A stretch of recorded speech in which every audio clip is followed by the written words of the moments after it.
Good evening, Lion fans, and welcome to Tiger Stadium in Corsicana, Texas, for tonight's game between the Greenville Lions and the Corsicana Tigers. I'm Bob Muty alongside Bentley Love with Archer O'Neill handling the free score system and the on-field interviews. This is Game 7 of the season for the Lions, who are looking for their first win, while Corsicana evened their record at 3-3 after defeating Mesquite Poteet handily last week. Bentley, the Lions gave the Ennis Lions all they could handle last week before succumbing 28-8. You and Archer called the game. What were your impressions about the Lions' performance? Yeah, I think the Lions overall, they played really well, played a lot better than that 28-8 final score shows.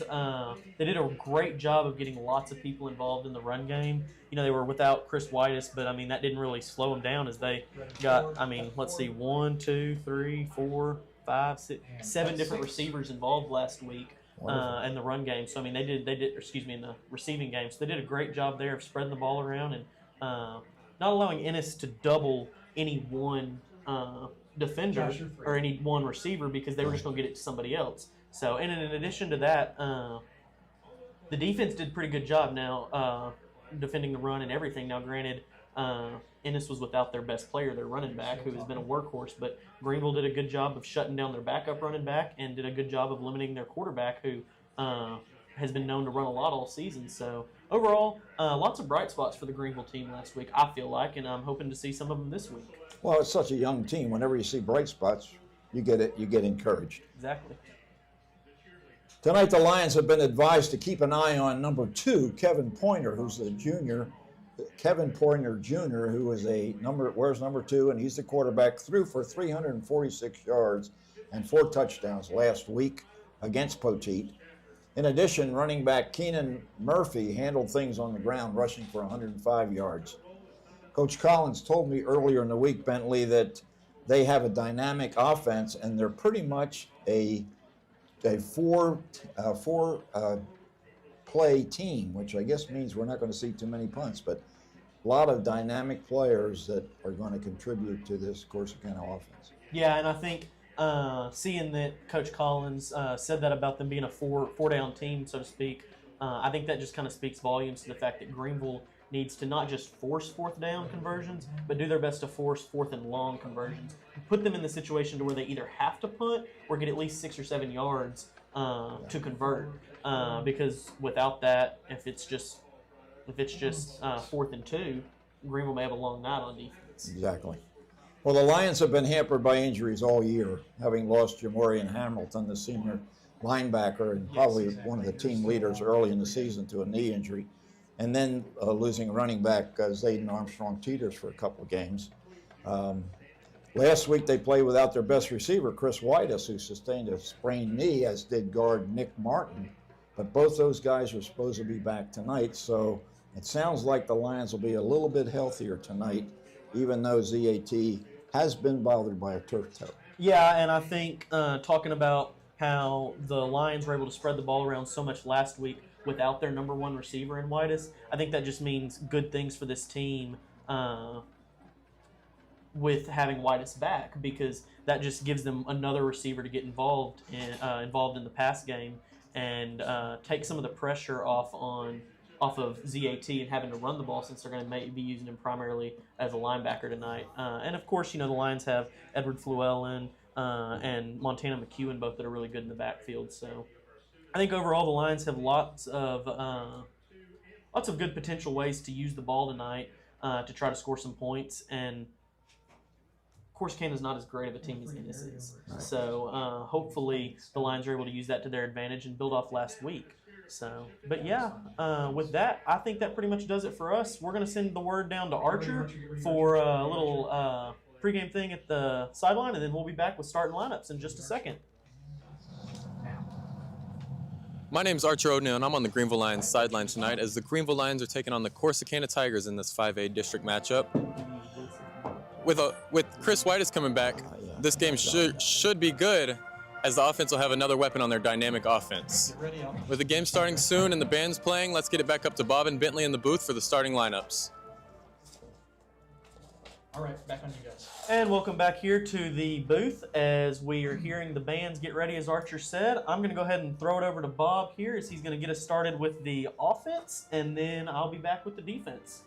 Well, as you folks know who have been following us all season long, the Lions are going to be led by sophomore quarterback Phoenix Rodriguez.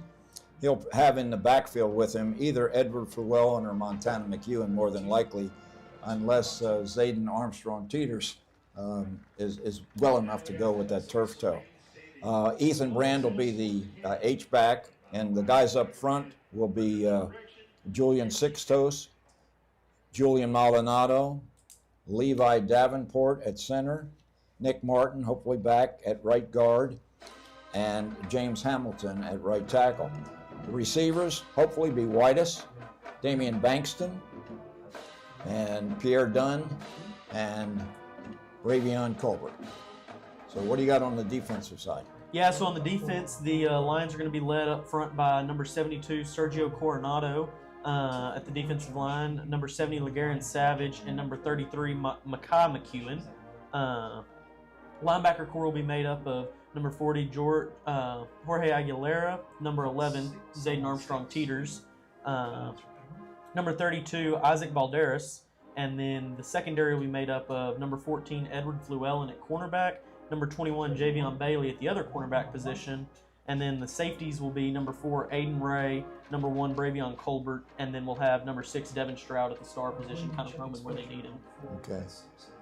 Well, we're about ready to have the teams come through the run-throughs, and I imagine we're getting fairly close to the national anthem. So, Derek, can we just take a short break, and we'll be back here at Community National Bank and Trust Stadium here in Corsicana. We'll be right back.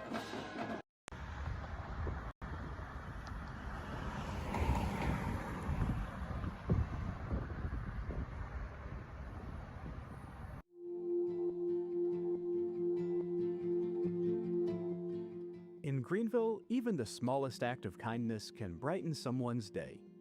Through GEUS's Roundup program, you can make a big difference with just a few cents. When you join Roundup, your GEUS bill is rounded up to the nearest dollar. That's anywhere from 1 to 99 cents a month. Just spare change for you, but real help for someone else. Your donation helps support neighbors in need right here in our own community. Whether it's keeping the lights on, staying warm, or getting back on their feet, your generosity matters. You can choose to round up your monthly bill, make a recurring donation, or give a one-time contribution, whatever works for you. Roundup is voluntary, easy to join, and a powerful way to give back. Because when a community comes together, a little extra can go a long way. GEUS Roundup. Your change can change a life. Bob Muty and Bentley Love right back here at Tiger Stadium for this District 7-5A? 6-5A Division II contest. It's pink out for every school in the district. And we're seeing a lot of gals and guys with the pink t-shirts in honor of breast cancer awareness. Yeah, cheerleaders wearing the pink t-shirts and pink pom-poms, seeing some players with some pink gloves. I bet we'll see some people wearing some pink towels, arm sleeves, things like that, as they all show breast cancer awareness. I think I did see at least one pair of pink shoes, too. Yeah, that's something they like to do. Always makes me think of Billy White Shoes Johnson. He was the first one that really started with the colored shoes, and now, of course, everybody wears some fancy haberdashery with the shoes. But in talking with Coach Collins, he mentioned two players, Ethan Brand and Makai McEwen, as people that he wanted us to talk about. These are two guys that don't get much exposure in our broadcast, but apparently they work harder than anybody else in their preparation and during the game. So shout out to those two senior defensive players, and of course Ethan also does a lot of blocking, interference for the running backs, and that's probably where he has to do a lot of the dirty work. Yeah, for sure. Well, like I've talked about some in these broadcasts. I've known Ethan since he was a little kid, and he's always been a real go-getter, a real good kid, and just always had a good heart. And so it's good to hear that he is as outspoken and as much of a leader as he is on this Lions team. The seniors certainly have to step up, but when you look at the 20-player roster of players who actually play, Coach told me that they have 40 players suited up, but in all reality, there are 20 players who will be on the field most of the time, and 14 or 15 of them are underclassmen. That's a really young team, but as long as if they're able to grow the numbers for next season and seasons after that, that poses a good potential thing for this team with having that many guys be ready to play next year. Exactly. Yeah. Had a little technical malfunction. Derek he warned us about this as the captains are meeting down on the field for the coin toss. Yeah, and the captains for Greenville tonight are number 5, Chris Whitus, the injured number 18, Jamorion Hamilton, number 33, Makai McEwen, and number 77, Levi Davenport. For the Tigers, it's number 7, Mark Brown, senior wide receiver, number 10, Marquise Cooks, senior defensive back, number 14, Drake Petty, senior defensive back, and number 16, Kamazion Hervey, a senior defensive back. And the Lions are on the field facing the, what would that be? Is that going to be the West? I believe so. I don't know exactly what the orientation is here, but we do have a video board that we'll be able to probably use to help us out. I think they do some replays occasionally. Yeah, I think you're probably right. We got a video board to our left, and then we got a little scoreboard to our right. So hopefully we should always be able to see the score real easily, as well as down in distance, since sometimes it is a little tricky to spot it from way up here. Yeah, of course you folks will be able to see your down and distance on your free score system at the underneath side of our broadcast. So that's something that Archer O'Neill does for us, and he's probably making his way back up into the booth right now. I think he's here. Yeah, just got back. So in addition to doing his pregame still on the sidelines, he's also up here with us for the rest of the game. The boy really moves fast. Yes, he does. There you see the Lions team with Colbert right there on the head of the line. Hands on shoulder pads of the player in front as they face the flag. The Tigers are still in their run through, so I can't tell whether the band's playing national anthem or not. I think we're going to see Corsicana come out here in just a second, and then we'll probably get the national anthem. Corsicana tonight is in white pants, blue jerseys, with white numerals outlined in yellow. So look sharp, but might be a little, hopefully shouldn't be too hard to read. Well, they're blowing the horns down there and the smoke gas, and here come the Tigers, and they're just coming nice and easy, just walking. That's kind of unusual. Yeah. Got the American flag and the Texas flag and another flag, which is probably the school flag. Yeah, I believe it is. It's a beautiful night for football, evidently. It is, yeah. We're looking at a kickoff temperature of about 86 degrees, so a little bit warm, but a lot better than it has been earlier in this season. So I know the guys are probably enjoying the slightly cooler temperatures, and it's supposed to get down into the low 70s at some point tonight. I'm sure that'll be welcome because wearing all those pads, it gets pretty warm. Yeah. I noticed that the ROTC cadets are in camo gear tonight. It looks like they're ready for action. Yeah, they look sharp down there. I don't know. Those are Corsicanas, and maybe they have a different ROTC. I know we have Navy ROTC at Greenville, but maybe they have a different type of ROTC or something that I'm not aware of. Yeah, there's a group of about 10 in each end zone, and I don't know whether they're preparing to do something to entertain us or not, but still looking for the band to play the national anthem. We have two flags on either side of the huge video board. Of course, the American flag is to our left, and the Texas flag to the right. We have the Greenville coaches in the booth next to us. Fred Beleknikoff Jr. just gave me the heads up. He's quite a character. Have you met him yet? I think I might have maybe once. I was talking to Jim Reynolds, my brother-in-law from the Poconos, and I was showing him our roster with the coaches, and I said, "Do you recognize any names there?" And he says, "Fred Biletnikoff." I said, "Yeah, is he related?" I said, "Absolutely, it's his son." Now, that was pretty cool. So we've got the 4 cadets now marching to the middle of the field with the 2 flags, and the troops from the either end zone marching to join them. This is quite an interesting experience. A lot of these kids will go on and actually probably serve in the military. Yeah, probably. So we'll pause now for the national anthem, and we'll be right back after the playing.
All right, folks, are you ready for some football? We certainly are, and it's interesting to be able to watch as Derek Price, our producer tonight, changes cameras, and we have the computer screen right in front of us right now. They had to, as you see, the cadets walking off the field. Now we see Coach Collins firing up the troops along the Greenville sideline as the flashes go back to their spot in the visitor stands across the way. Yeah, definitely nothing like a beautiful national anthem like that to get you fired up for some football here in Texas on a Friday night. It's almost dark, but of course, we got the good stadium lights here that are keeping us well lit. And going to get started here in just a second. Yeah, we're on the 4th floor of the press box, and we're pretty darn high up here. This is one of the highest spots we've broadcast from, I think, this year. Yeah, I think you're right, but it's a nice view for sure. I mean, we can see obviously the field really well, and then we can see everything for a long way. Well, it's good for those of you who have better eyes than me. So we'll use whatever we've got to try to identify the players. The Greenville Lions are dressed in white jerseys tonight with their red helmets and red pants and red numbers, so they're pretty recognizable. And I'm looking down at those Corsicana numbers, and they appear to be pretty easily read. But Greenville is going to do the kicking from our right to our left, and Nehemiah Figueroa typically does the honors. So he's standing at the approaches. It's a pop-over kick. It's going to come down at about the 25-yard line, pretty close to the sideline. The receiver moves it up 4 or 5 yards for Corsicana. Yeah, that was number 4, C.J. Davis, who got all the way out to about, I think they're going to call it the 31-yard line. 30, looks more like 30 and a half here to get us started in this Friday night matchup. Yeah, Davis plays in the slot, and he's one of the players that Coach Collins said we needed to watch out for. So apparently he's a pretty quick receiver. Kevin Pointer Jr., number 2, will be the quarterback for Corsicana, so he'll be directing the offense for the Tigers tonight. And looks like we're gonna see 3 guys up front to get Greenville started, like we talked about. Several guys back in coverage, as Corsicana's got 3 guys stacked to the right. Ball spotted at the 32-yard line for Corsicana. In the shotgun, Pointer looks quickly, throws a bubble screen to the right, and it's caught and advanced by, I believe that's number 1. That's Damian Brown. Yeah, he was kind of pushed out of bounds there by number 6, Devin Stroud for Greenville. So after a gain of about 7. I'm not sure exactly how Brown pronounces his name. It might be Damoni, or whatever. It's second and about 3 for Pointer. Lions looking like a blitz. They are blitzing, and it's a screen pass. Perfect call against the blitz. But the Lions have the guy before he gets too far down the field, but it is a first down for Corsicana. Yeah, pass was caught there by number 4, C.J. Davis, and the tackle was made again by number 6, Devin Stroud. Did Cameron Clayton get to play last year? I don't believe so. I believe he was injured, but I believe he was supposed to be back this week. I talked to his brother Friday night. Yeah, he is in the defensive backfield, and that's a good addition. Handoff this time to Murphy, and Murphy's approaching first down yardage on the far sideline. He's pushed out of bounds pretty close to the sticks. Yeah, several lines in pursuit, mainly number 7, Cameron Clayton. As they're going to say he was out 2 yards shy, so bring up 2nd and 8 here for the Tigers. Check it, that was Mark Brown on the carry. Look for Brown and Murphy to alternate quite a bit in the offensive backfield for Corsicana. 2nd and 2 for the Tigers in Greenville territory now. H-back moves over to the left side. Hand off to Brown. Brown's got some running room. He's up the middle for another first down. Now he's loose. He's down to the 20, the 10, 5, touchdown, Corsicana. Quick burst there by Mark Brown. Yeah, broke several tackles there to be able to break free and run a big one in there. As Corsicana's going to get on the board here with only a minute and 2 seconds left. Our coach told us they had a dynamic offense, and they proved it early here. Yeah. Running an interesting 2-point conversion format here, or setup. Yeah, they show that, but then they convert into a conventional placement. The extra point's going to be placed at the 10-yard line. I'll try to identify the kicker for you. It looks like number 15, Giancarlo Zuniga. And the holder is number 8, Jonathan Gray. Good snap, good hold. Kick is up, and it's good. So Corsicana jumps up to an early 7-0 lead over the Lions, and this is something that we're seeing quite a bit of lately. Yeah, it is, but we're going to get a good look here at the Greenville offense, and like we talked about a little bit in the pregame show, how much they were able to spread the ball around last week. If they're able to do something like that and march down the field here quick, they can erase that 7-0 deficit in no time. Well, that was a 68-yard drive, best I can estimate, probably about 5 or 6 plays. So. Yeah, and like I said, only took a minute and 2 seconds off the clock there, so didn't take up much time doing it by any means. Well, let's see if the Lion offense can match that, put a 7 up of their own. Phoenix Rodriguez, still just a sophomore. He started last year as a freshman, but unfortunately was injured early in the season, an arm injury which put him out for the balance of the year. But he's got a lot of potential, and I know Coach Collins expects a lot from him and feels he's got the makings of a really good quarterback. Yeah, for sure. It's going to be number 1, Bravion Colbert, as well as number 8, DeKeevrian Williams, back deep to receive for Greenville. It's a long approach by the kicker this time. Let's see if he kicks it deep. And indeed he does. Going to be fair caught at the 5-yard line, so that'll be brought out to the 25-yard line with the new rules. That was Colbert on the reception. Yeah, and I think a smart decision there is I don't think he would have gotten back to the 25 by any means. The defense was on him pretty quick there. So Lions will have pretty good starting field position as they look to make something happen.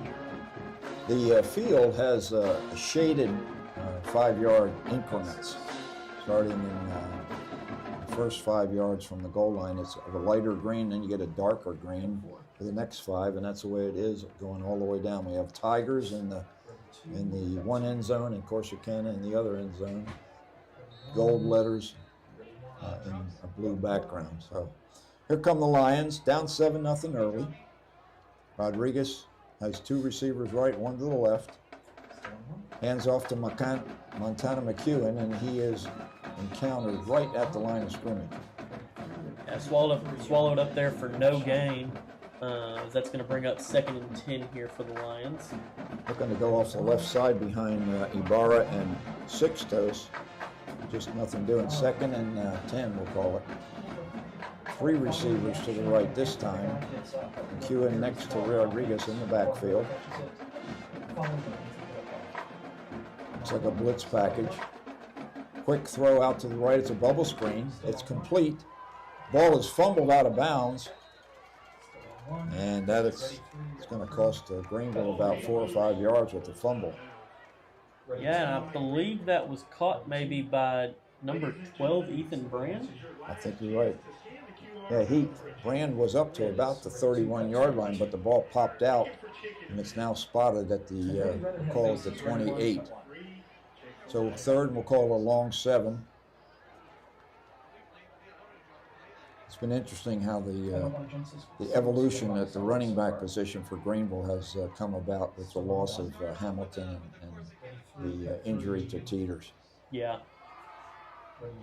Montana McEwen in motion. Rodriguez looks downfield, overshoots Bankston, or that's Brand, over the middle. Just a little bit too tall. Yeah, it's going to bring up 4th and 7 here for the Lions as we see the punt unit trot out. And Rodriguez is the punter for Greenville. Did they try any kind of a fake punt last week? They didn't. We kept talking about it, wondering if we'd see it, but we never did. So, and I don't think this is by any means the position to try it either. No, it's a little bit early for something like that. And, there's a high snap. Rodriguez does a pretty good job just to get his hand on that one, and he kicks the ball low, but it's rolling nicely. That's quite an effort by Rodriguez. It's going to roll dead at about the 23-yard line of Corsicana. Yeah, great way to recover there by Rodriguez. That looked like it could have been real bad, real quick. He was able to get it off and flip the field for Greenville in an excellent way. He had to go real high to get a hand on that, and then he got both hands on it. Under pressure, got the kick away, and just did a super job. So a real highlight for Greenville's special teams early. Now the defense has got to step up and try to match that performance by Rodriguez. Yeah, Corsicana will be started here at their own 23-yard line, as we're going to see Pointer Jr. and his offense, and Greenville try to change the outcome from last drive. There's a flag down. Whether that's any kind of a delay. Were they late getting out on the field, I wonder?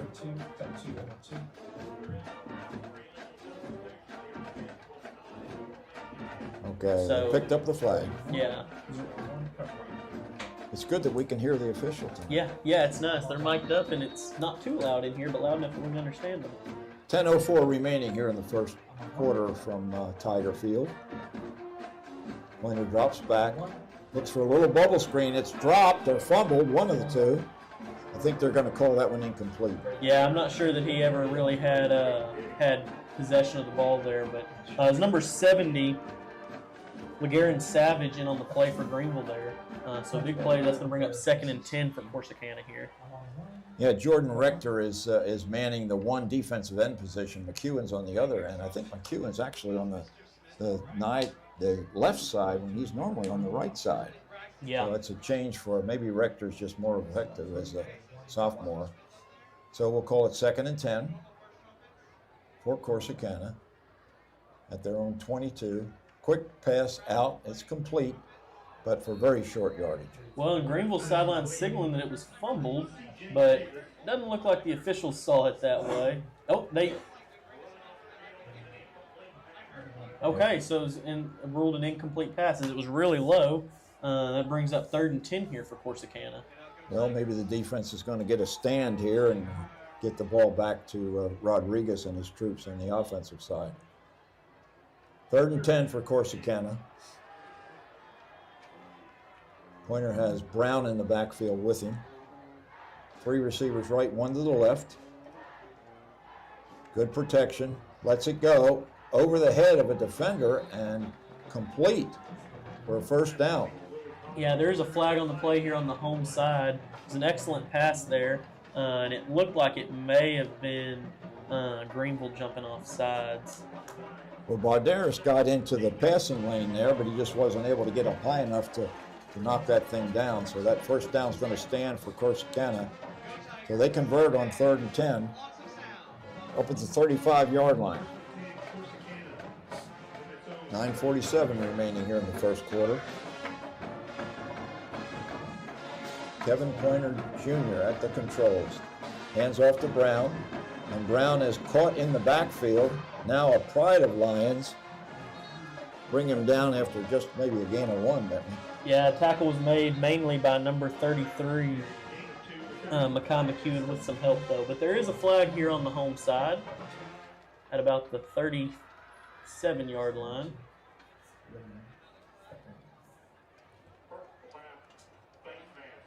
It's going to be a personal foul face mask against the Lions. And that's a 15-yarder. That one hurts. Yeah, it does. I believe he said that went against number 90, Jordan Rector, the freshman defensive lineman. Yeah, I think I said Rector was a sophomore, but yeah, he's one of the troops that we brought up mid-season. And he's a big boy and has a big future with Greenville as he and McEwen switch sides now. 1st and 10 for Corsicana in Greenville territory at the 49. Pointer looks right, finds his man, breaks a tackle, goes down the sideline, bounces off another tackle, and he's down inside the 35-yard line. And that's Braxton Stoner. Yeah, and after breaking several tackles, he was ultimately forced out of bounds there by number 4, Aiden Ray, junior cornerback for Greenville. Watching ZAT move around down there, and he's walking back to his position like that toe is probably still bothering him. Yeah, that turf toe injury is no joke by any means. It's definitely tough and something hard to play through. Well, you can say that again. It sounds so minimal, but it's not. If you don't have your big toe working, you're in trouble. 1st 10, long throw by Pointer. He's got a man. I think it's complete, and it's for a touchdown. Yeah, that pass was completed to number 14, Drake Petty, who's listed as a senior defensive back, but was able to make some noise there as a wide receiver. It's number 4, Aiden Ray, in coverage for Greenville. Really nice throw by Pointer. He put it right on the money, right at the pylon. So, yeah, Petty, go ahead. Perfect spot, put it right where only Petty could get it, and that resulted in a Tigers touchdown. Yeah, the coverage really wasn't that bad, but Petty had a step on Ray. Here's a 2-point conversion attempt. Up the gut goes the running back.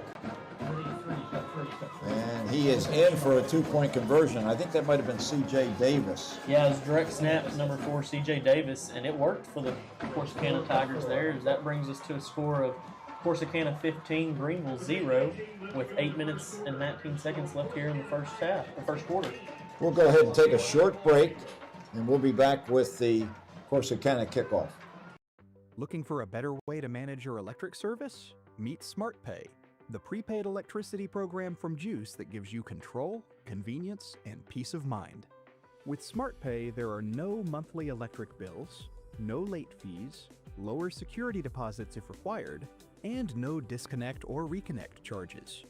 SmartPay is perfect for short-term residents, budget-conscious households, and anyone who wants more control without the surprises. When GEUS first brought high-speed internet to Greenville, the world looked like this. Today, more than 20 years later, the world looks like this. Some things change over time, and some things... And here's the placement from Corsicana. It's once again a deep kick. It's going to be bounced at the 15. Taken by Colbert, and he is met at about the 11-yard line, so he's kind of backtracked just a little bit. Yeah, several Tigers in on the tackle there. It looked like number 3, Alan Walker, junior linebacker for Corsicana, led the way there. It always surprises me that the kickoffs hit the ground, that nobody's there to catch them. I mean, Colbert, you would have thought, could have been able to call a fair catch there or a little bit further up the field, but when he let it bounce, the coverage team was just in place to get him real quick. Yeah, for sure. And it could have been a whole different ballgame if he'd been able to step up and call a fair catch there. Yeah, much more difficult field position for Rodriguez this time at the 12-yard line. See if the offense can generate anything here. Hand off to Llewellyn. He's rolling to his right, and he's going to be brought down for about a 3-yard loss. Yeah, big loss there. Llewellyn had a lot of pressure all the way back. It looked like it's about the 5-yard line, but was able to spin out of that and pick up a few yards, but not enough to get back to the line of scrimmage. So bring up 2nd and 13 here for the Lions. Rough go so far for Greenville as that defense of Corsicana, led by number 31 Josiah Lopez, in his middle linebacker spot, creating big problems for the Greenville offense. Rodriguez drops back almost to his end zone, looks downfield, has a man, it's Bankston, he's got the completion. Bankston breaks a tackle, he's loose at the 40.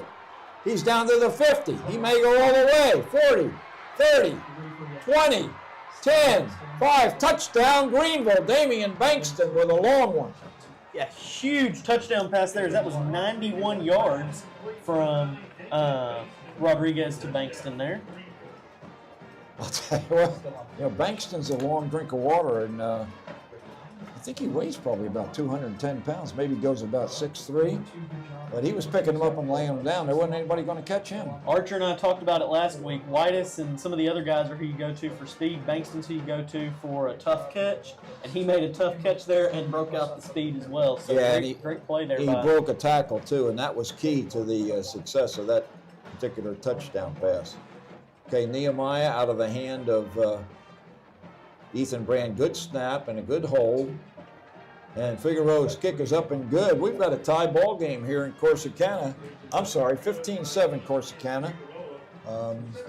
With 7:18 remaining here in the first quarter. May have a track meet working here tonight, Bentley. Yeah, maybe. Great job by the Greenville offense there to use that passing game to get out of what was a negative situation, being backed up. 2nd and long there, but great play, and we're going to get another quick look here at the Greenville defense. And one of the things about Rodriguez on that one, he kind of rolled back and then came around and was rolling to his left and stopped, had great protection, and found Bankston with a good shot right in his hands, and Bankston did the rest. Yeah, we quick to praise Bankston and Rodriguez, but definitely need to give the linemen their flowers too there. That play wouldn't have been possible without them giving him that kind of coverage. Absolutely. So the rolling pocket works well for Greenville. We may see a little bit more of that tonight from the Greenville offense. Figueroa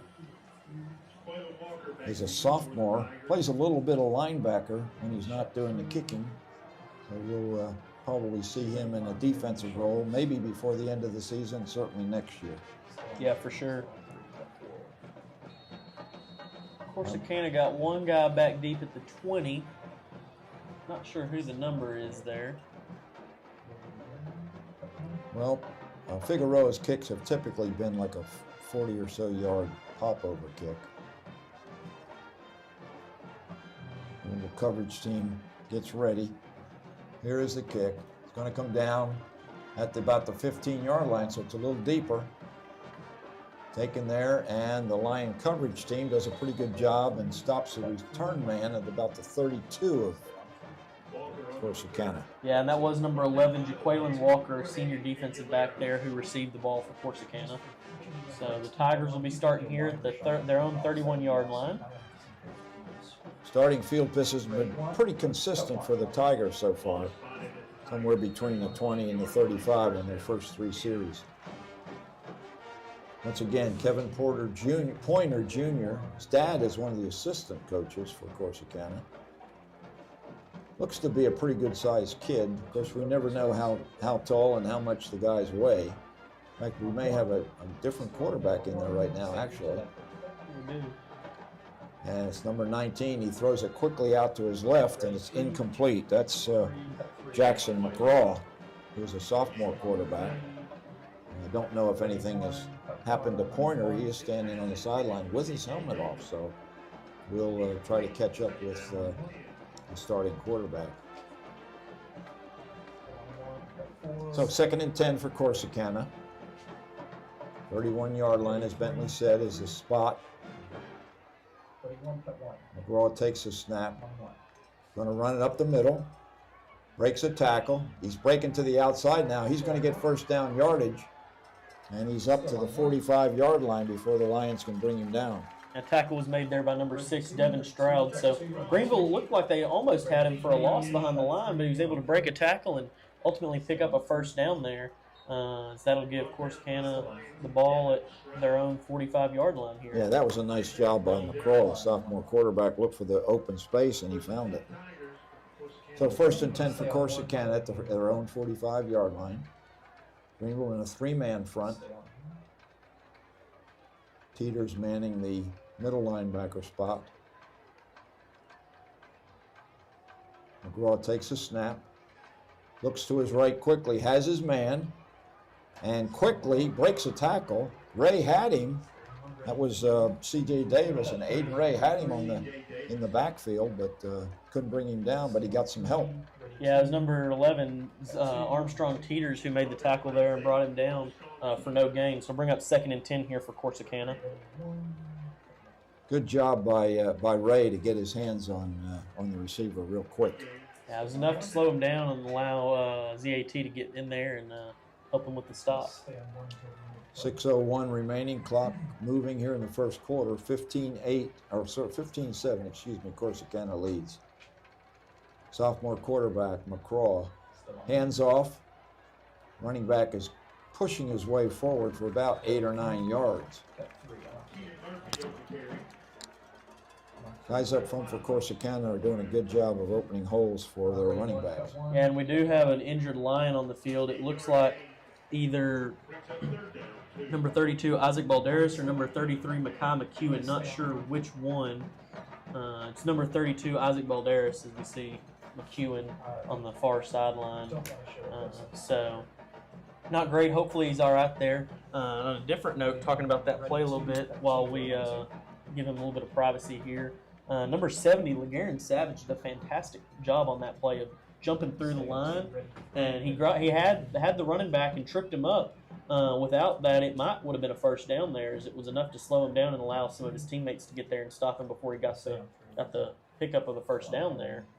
Isaac Balderas is a junior linebacker who's seen a lot of action because of the injury to Hamilton. Let's hope Balderas is okay. Yeah, we saw him come in. I believe that was 3 weeks ago or so, and he was a real difference maker. Came in the second half, particularly after Brand got injured, who was stepping in for Hamilton. And Balderas had, I believe it was 2 sacks in the first 6 or 7 plays he was in there for. Right. And so, I mean, great player, and hopefully he's all right here as they're still looking over him and checking him out. Well, one of the things that we've talked about frequently in these broadcasts is the limited number of players on this Greenville roster, as you see some of the guys on the bench there. As we mentioned, you got 20 players that do most of the playing, and that means that many guys are going both ways. And at this level, to play both ways is it's a tall task. Yeah, exactly. And I mean it's tough to do because you're asking guys to give you 100% on both sides, and that's just extremely hard for players to do. And from what we've been told, when they're on defense, they tend to, if they're going to take it easy because they're so tired, they tend to take it easy on defense.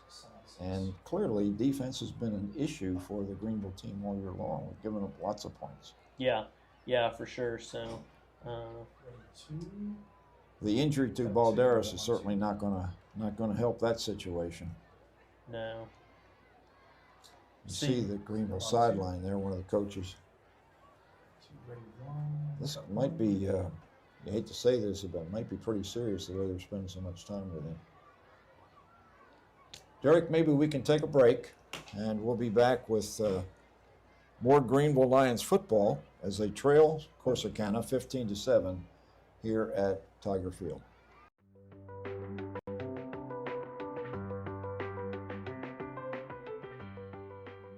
Looking for a better way to manage your electric service? Meet SmartPay, the prepaid electricity program from GEUS that gives you control, convenience, and peace of mind. SmartPay puts you in charge. You decide how much electricity to buy and when to buy it. No monthly bill, no due dates.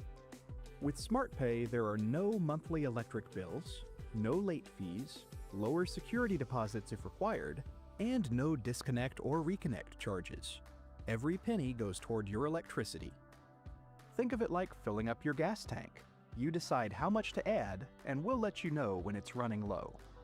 Track your usage in real time with the free My Usage app or online portal. Set up text or email alerts so you always know when it's time to add more to your balance. Need to recharge your account? It's easy. Pay online, in person at GEUS or any Fidelity Express location, or right from your phone. SmartPay is perfect for short-term residents, budget-conscious households, and anyone who wants more control without the surprises. Any residential customer can enroll, except those registered as medical emergency customers. Existing customers can switch by calling GEUS. New customers just choose SmartPay when signing up. GEUS SmartPay. Your power, your way.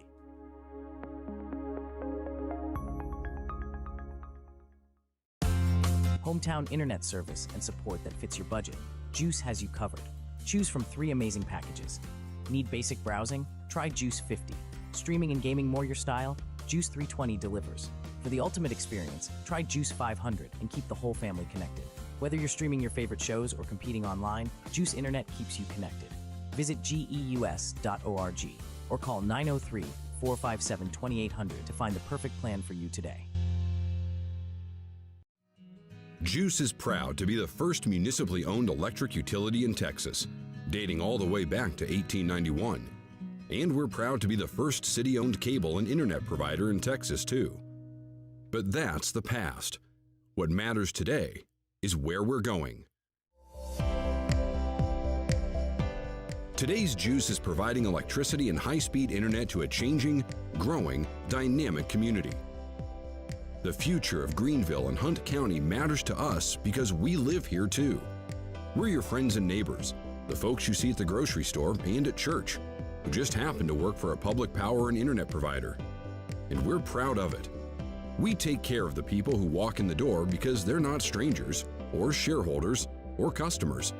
They're our owners. GEUS is owned and governed by the citizens we serve.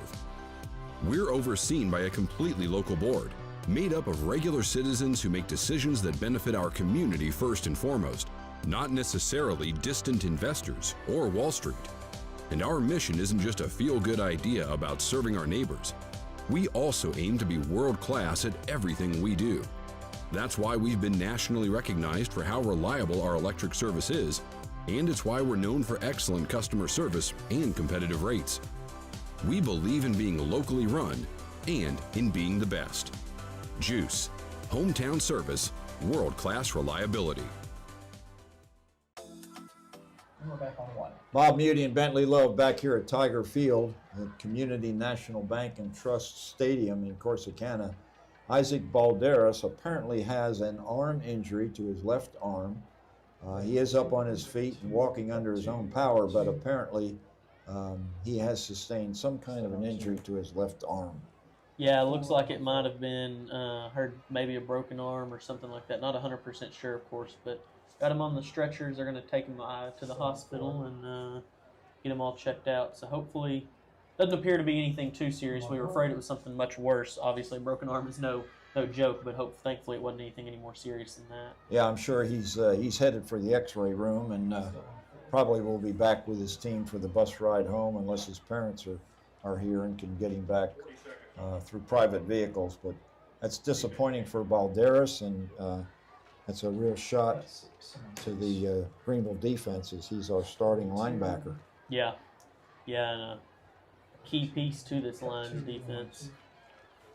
Kind of a lonely feeling when you're away. You know, you're going to a hospital you've never been to before, and getting in an ambulance is never fun. I can tell you that from experience. And but back to the ball game, looks like we got 3rd down and 2 for Corsicana. Fakes the handoff, and McCraw is trying to get outside. He's being pursued very close to the sideline. He gets popped. Yeah, he was knocked out of bounds there by, it looked like, number 1, Bravion Colbert, who had a little bit of help from number 90, Jordan Rector. As they're going to go ahead and give him the first down there. It looked like he got it. So good play by McGraw to make it happen, but even better play there by the Lions to keep it from being even anything more. Well, Pointer is a senior, the starting quarterback, and this is maybe just an opportunity for Coach Rogers to get Jackson McCraw a lot of playing time. First down for Corsicana at the Greenville 45. Hands off to the running back. That's Gray, and he makes about 6 or 7 yard pickup. Yeah, it looked like number 70, Legarian Savage, and maybe number 71, Julian Maldonado, in on the tackle there. We'll call it a long 5-yard gain, so it'll be 2nd and 5. 4:35 remaining here in the first quarter. Corsicana leads 15-7, and they're marching on their 3rd series. They have yet to punt. Greenville has punted once.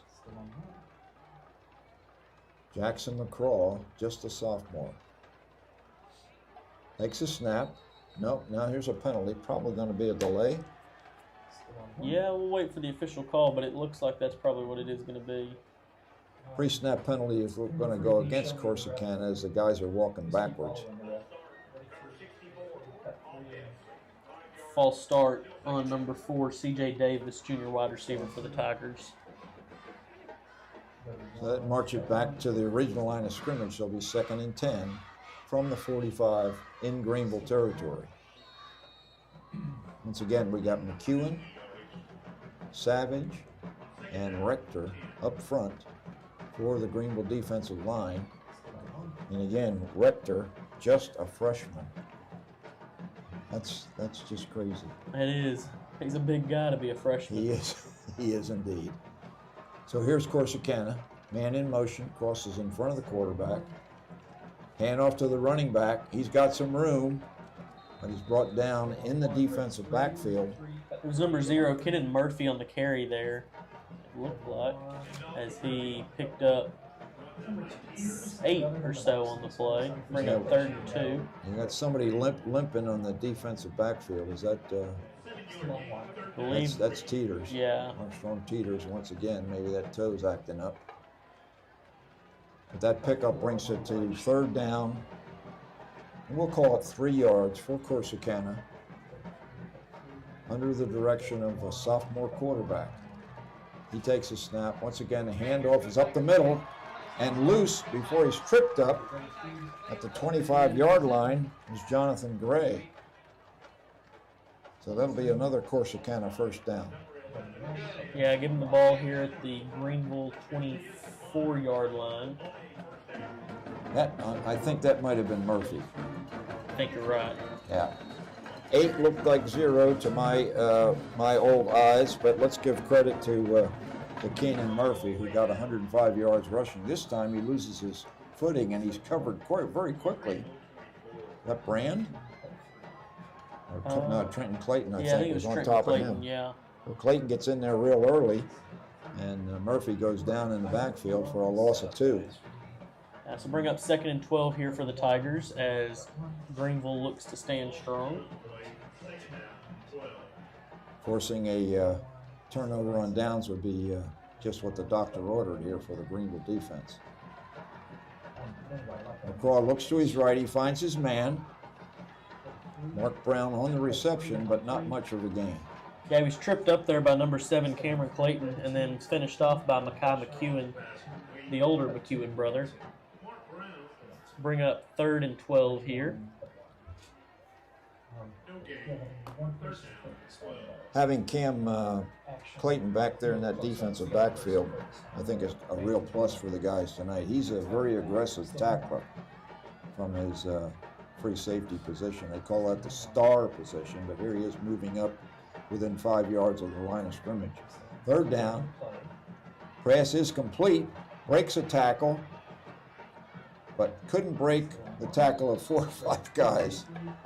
And maybe a gain of 1 or 2. That'll be a 4th down situation. Yeah, it's going to bring up 4th and long here as that tackle was made by Devin Stroud, number 6, as well as number 33, Mekhi McEwen. So we'll bring up 4th and 11, it looks like here. Scoreboard says 4th and 12. My eyes are telling me 4th and 11, so not sure. Close enough for government work. I'm going with you. Now the kicker is Zuniga, And apparently they are going to be that fourth down, go for it, fourth down situation. So here we go, 4th and 11. High snap and a pre-snap penalty or a timeout. Yeah. It does look like a timeout here. Timeout Corsicana. Okay, so offensive coordinator just not happy with the original call with 1:05 remaining here, but with the sophomore quarterback, he wanted to make sure he got the best play called, give McGraw the best opportunity to get this conversion of 11 yards. Well, it's kind of interesting. Makes me wonder if maybe he changed his mind, decided he wanted to put Pointer back in because he's out there in the huddle now. Saw him when we came back from the Balderas injury with his helmet back on. So not sure why he was out, but he looks to be fine and is back out there in the huddle. So maybe we'll see him. Maybe we'll see.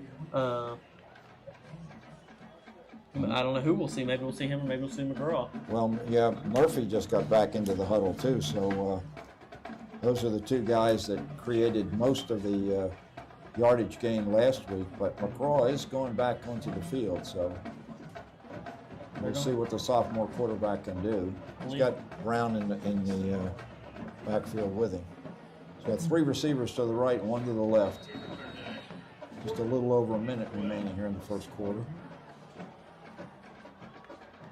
There's a snap. He rolls to his right, looking downfield. He's under pressure, gets it off. It's complete down at about the 12-yard line.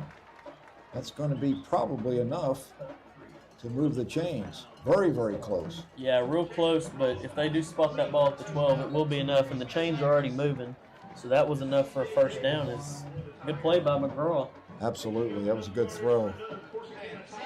Boy, that's a tough pill to swallow there for the Greenville defense. They were looking like maybe they were going to get that turnover on downs. Did a good job of forcing 4th and really long there. Just got to be stronger on the 4th down defense in that situation. We'll call it 1st and 10 at the 13-yard line of Greenville for the Tigers. And in motion. And off to Brown. Brown's stepping around. He breaks away from 3 guys. It looked like they might have had a shot at him. He might have been bounced into the end zone. Yeah, he did. They're going to go ahead and call that a Corsicana touchdown as he broke the tackle of several Lions. Brings us to Corsicana 21, Greenville 7 as we await the extra point, 2-point conversion. We'll have to see. Well, I'll tell you what, Brown really was quick there. It looked like he was going to be surrounded by 3 white-shirted Lions, and he just left them with his quickness. Yeah. So we see several guys trot off and several guys come on. They are going to go ahead and just kick the PAT here. Yeah, we'll call Jonathan Gray as the holder and number 15, Giancarlo Zuniga as the placement. And the kick is up. Kick is good. That brings it to 21, actually 22-7 in favor of Corsicana. And we'll take a short break and we'll be back with the Corsicana kickoff in just a minute. At GEUS, we're proud of our competitive electric rates. And if you want to save even more, think about changing your thermostat by 4 degrees on some of the hottest or coldest days of the year. We call it 4 degrees of savings, and it's one way you can save money so you can have more nights out, more ice cream cones, and more fun with your family. GEUS, hometown service, world-class reliability. Hometown. Bob Muty and Bentley Love back here with you from Tiger Field at Community Bank and Trust Stadium in Corsicana, where the Tigers have jumped out to a 22-7 lead with 21 seconds remaining here in the first quarter. So the dynamic offense that Coach Collins told me about in our telephone interview has proven to be the case, but Greenville had a little dynamic of their own with a 91-yard touchdown pass to Damian Bankston. Here's a kick. It's come down at the 15. It's taken by Flewellen. Flewellen has some room, breaks up the middle, and he's up close to the 30-yard line. Good job by Edward Flewellen. Yeah, great job there. It looked like he may have gotten out to about the 28-yard line, so good pickup of several yards there and giving Greenville pretty good field position to get us started here. Yeah, better than they've had so far. Yeah, with 13 seconds remaining, clearly that's an opportunity to work with some room to operate. So let's see what Rodriguez can do. See who's going to be his, looks like Flewellen is going to join him in the backfield. Edward Flewellen is a junior running back, also plays on the defensive side as well as a cornerback. Rodriguez takes a snap, fakes to Willella, has his man complete for a short gain and a quick out. Yeah, and that was Bankston there on the reception. That was a pickup of about 5, it looks like. And there's the end of the first quarter. So with 1 quarter down, it's 22-7 in favor of Corsicana. And we'll be right back after we have this break and a word from GEUS. Introducing GEUS Residential Internet, the gateway to your connected world. Experience lightning-fast speeds for seamless streaming, gaming, and video calls. Our expert technicians ensure a hassle-free setup so you can stay online without interruptions. Connect all your devices simultaneously, whether it's for work or play, thanks to our reliable service. Find us on the web at geus.org or call us today to get started at 903-457-2800. In Greenville, we do things a little differently and a little smarter when it comes to utility billing. If you've ever opened your monthly bill and been surprised, you're not alone. But here's something many people don't realize. GEUS provides electricity, streaming TV, and internet. But your monthly bill also includes charges for City of Greenville services, water, sewer, and trash. GEUS just sends the bill. Imagine getting 6 different bills with 6 different due dates and 6 different ways to pay. Sounds like a headache, right? In Greenville, you get just one bill, one envelope or one email, and one easy payment. That's real convenience. And it's a smart move for taxpayers. If the city mailed out its own bills, it would cost more in postage, printing, and payment processing. So by working together, GEUS and the City of Greenville save you money and pass that savings on to you. It's also important to know who makes the decisions. GEUS is Hey, so you got a picture of Cam Clayton there on the sideline. Here's a snap to Rodriguez. Finds his man on the bubble screen. Complete, pushing his way forward for a first down. Great job by the receiver. I don't know whether it was Whitus or not. That was number 1, Bravion Colbert with the catch there, and got a little bit of help from Bankston to get the first down. So give Greenville a fresh set of downs here at the 30, it looks like. It's great when you get help 40. from a fellow receiver. Yeah, for sure. A lot of the guys who do a lot of the blocking in the pros now get recognition as receivers for doing the blocking. That's a first down for Greenville. Pressure for Rodriguez. He's rolling to his right, looks downfield, and his receiver Bankston slipped down, so that's incomplete. Yeah, it would have been good for the first down, but Bankston was in some heavy coverage and unfortunately lost his footing there. So bring up 2nd and 10 here for the Lions. Had an opportunity to have the Chick-fil-A cow down on the field as a youngster from the stands was attempting a field goal. We'll talk more about Chick-fil-A a little bit later. Rodriguez at 2nd and 10. Coaches were hoping that that Davenport would have snapped the ball because a couple of the Corsicana defenders were 3 or 4 yards off sides. But here's the snap. Rodriguez is under pressure. It's a bubble screen, and a good job defensively there by the cornerback. Brings the receiver down after just 3 or 4 yard gain. Yeah, it was Colbert again. Looked like a pickup of, they're going to say 3. So bring up 3rd and 7 for the Lions. And we're not seeing much of Chris Whitus No, we're not. so far, so maybe the knee is just not responding. 3rd, we'll call it a long 7 for Greenville. Ball spotted at the Greenville 43-yard line as Rodriguez looks over at the sideline. Play clock down to 10. Sophomore now directing traffic. Man in motion's Fluellen. Rodriguez is scrambling, and he's in trouble, and he's going to go down. Yeah, sack for what looks to be about a 7-yard loss, as it's going to bring up 4th and 15 here for Greenville. Yeah, Corsicana brought the house that time. They had 5 rushers, and I imagine probably number 31, Lopez, was probably in on that sack. So that'll bring up a punting situation for the Lions. Rodriguez stays in there. It looks like the people here in Corsicana are saying it was number 24, Adrian Bivens, who was the main guy on the sack there. Yeah, his mug was on the big screen. There's a bad snap, and I think Corsicana has covered it. I don't know what happened there, but that ball only got about 3 yards from the snapper, and Corsicana comes up with a big turnover in Greenville territory. Yeah, number 3, Alan Walker, the linebacker for Corsicana, who jumped on the ball there. That's going to give him the ball at the Greenville 35-yard line, so they're going to have an extremely short field here. Archer, did you see what happened there? No, not even on the replay on the screen. Okay. Clearly some significant difficulty with the deep snap there in the punt formation. Results in really good field position for Corsicana. 10-13 remaining here in the second quarter at Tiger Field. Looks like Pointer Jr., the senior quarterback, may be back in the game. After taking a break, he's looking downfield, and it's a little bit short. The pass was intended for number 12, Xavion Walker. Covered that time by Devin Stroud.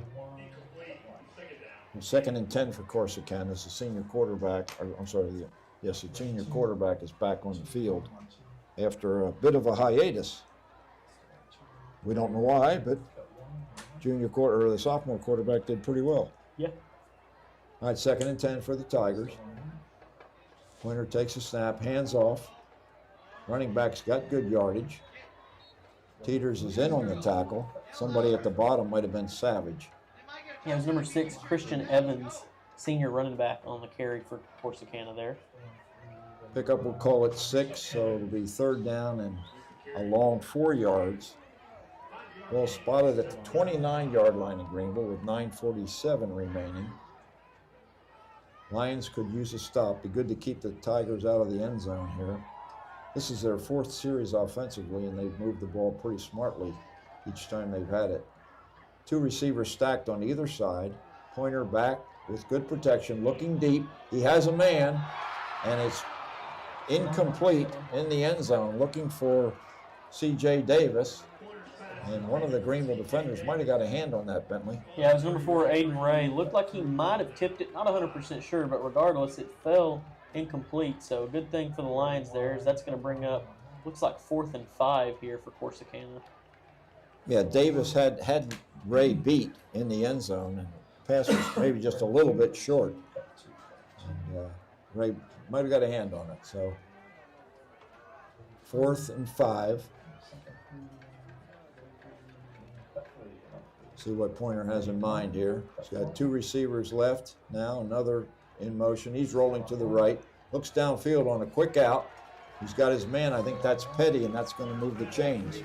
Yeah, Petty with plenty for the first down there is in coverage. Edward Fluellen was covered in there. Bring up a fresh set of downs for the Tigers from the 13-yard line or so, 20-yard line. 2 14s on that play. Fluellen wears 14, Petty wears 14, but it's a first down for Corsicana. Pointer wears number 2. Be interesting to know, fly on the wall as to why he didn't play there early in the second quarter. He's in there now, though. He hands it off. Good job that time to stop. I think that's Murphy.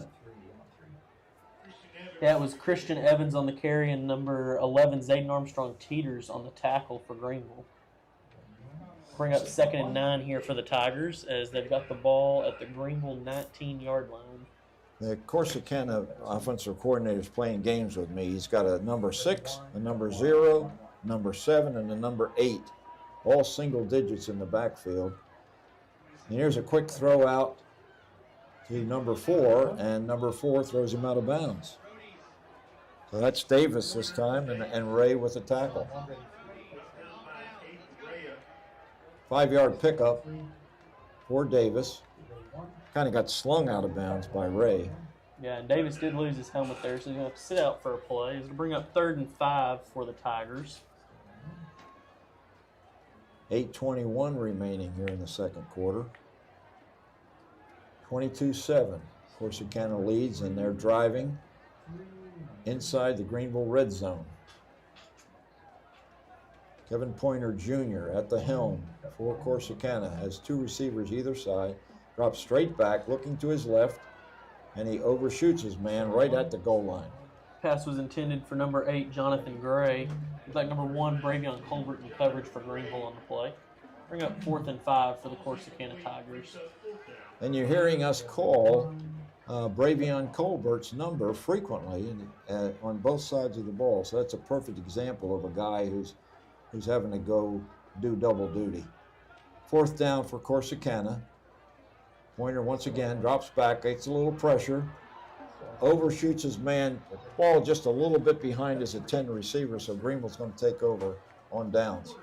A good job there by Greenville to force a turnover on downs. They're going to get the ball at their own 15-yard line here to get us started in this second quarter. It's not a whole lot of wind blowing in either direction for the team. It seems to be blowing across. So no help for the passing or kicking game for either team. So Greenville will start at the 15-yard line. Plenty of time to generate some offense. Just 85 yards to cover. Trail 22-7. Phoenix Rodriguez has a running back in the backfield. See who that is. Gets the handoff. Might have been McEwen. He's buried. Yeah, go off right side and right tackle, and just nothing doing there. Yeah, it was 22, Montana McEwen on the carries. They're going to call that a loss of 1. Bring up 2nd and 11 for the Lions. Just tough to generate much on the ground. You just almost have to go to the air to pick up a significant yardage. See what Rodriguez does here on 2nd and 11. Ball gets away from him. He's in the end zone now, trying to get away. Still scrambling, back up to the line of scrimmage. Actually gets a gain out of it. Pretty good job by Rodriguez, scrambling his way to about a 1-yard gain.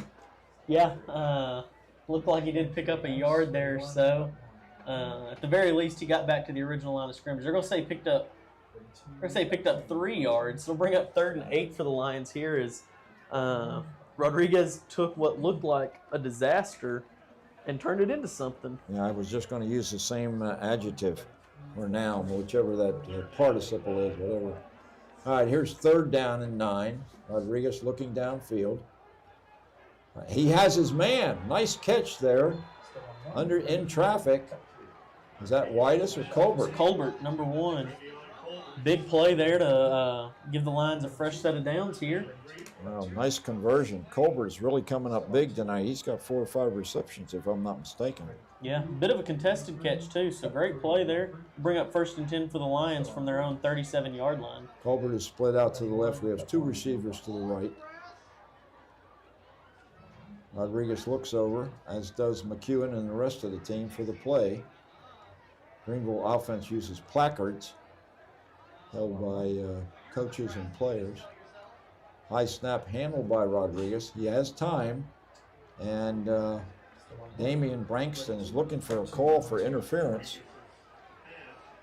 Doesn't going to get it, I get. Coach Collins wanted it as well as, to me that looked like couldn't have been any more obvious interference. He was impeded on his route because Rodriguez was expecting him to be where he threw the ball, and he was about 4 yards short of that because he was in traffic. 2nd and 10. We're not doing the officiating, we're just doing the broadcasting. Makes the handoff, McEwen, out here quickly. And that's It's number Isaac Howard, a sophomore safety. First time we've called his name. He was just brought up maybe today. maybe. I think that might be the first look we've had at him, especially on the offensive side of the ball. So, but a good play there is it's going to bring up 3rd and 2 for this Lions offense. Well, Howard lines up split right. Brand is in there at the H-back spot on the left side. Let's see if this is going to be a running play. And it is indeed. He's following Brand is McEwen. And McEwen is close to first down yardage. Let's see if he got it. Yeah, it looks like the referees are standing right at about what he needed, and they are going to go ahead and give it to him. So good thing there is they're going to say he got just enough, and it'll bring up 1st and 10 for Greenville from their own 47-yard line. So that's 2 consecutive first downs on this drive for the Lions. So we're beginning to make some headway, and that makes the offensive coordinator for Greenville pretty happy. I think that's Cody Clark.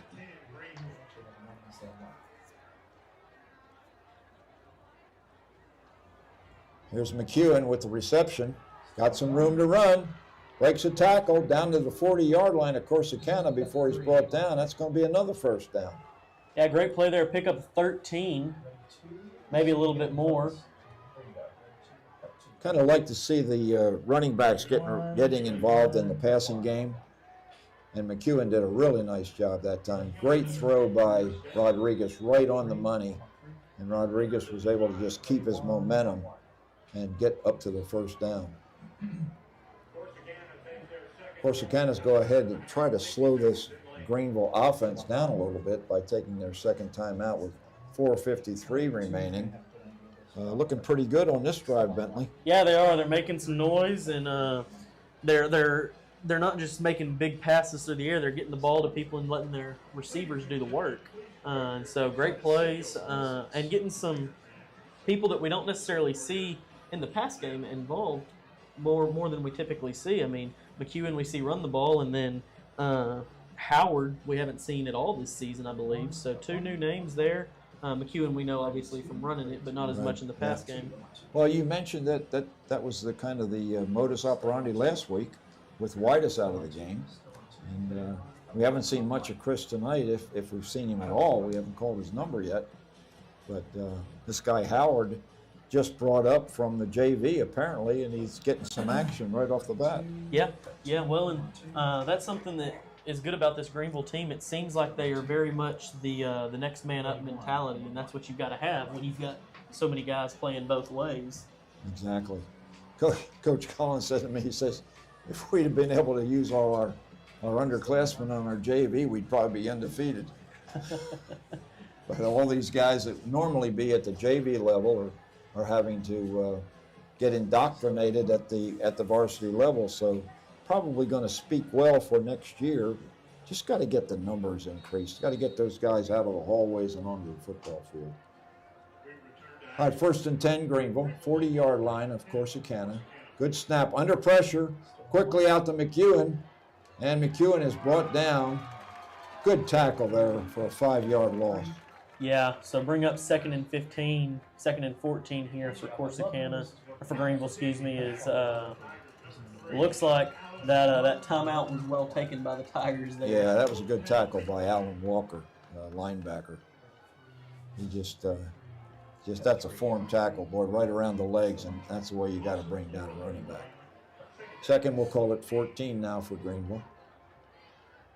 Rodriguez fakes a handoff, quick throw out. He's got a man, has some room, breaks back behind his blocking. Good downfield blocking once again by the other receivers, and that's going to be another first down. I think that might have been Colbert again.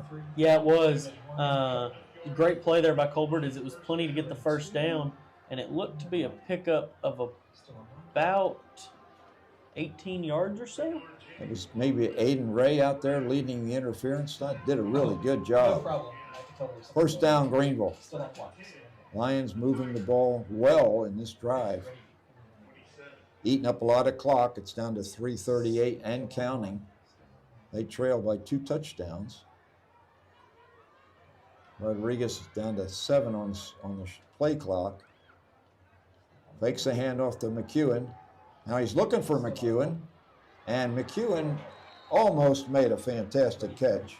Yeah, he had it right there, but he was met real quick by number 1, Damon Brown, senior defensive back, and was hit about at the same time, and so wasn't able to come up with it. But that'll bring up 2nd and 10 for the Lions.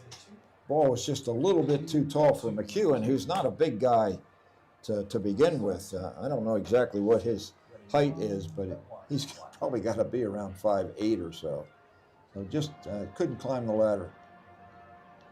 2nd down now. Fake gets the handoff this time, and Montana McEwen picks up about 4 yards. Yeah, good carry there by McEwen as they're going to go ahead and call it a pickup of 3.5, maybe 4. Lions do have a full complement of timeouts if they need them. 3rd and 6 here. Rodriguez looks to the sideline. He's got Brand as the H-back on the right side of the formation this time. See if maybe Brand might be the target of a 6 or 8 yard pass. He looks to his right, trying to communicate with his wide receiver. That's Howard.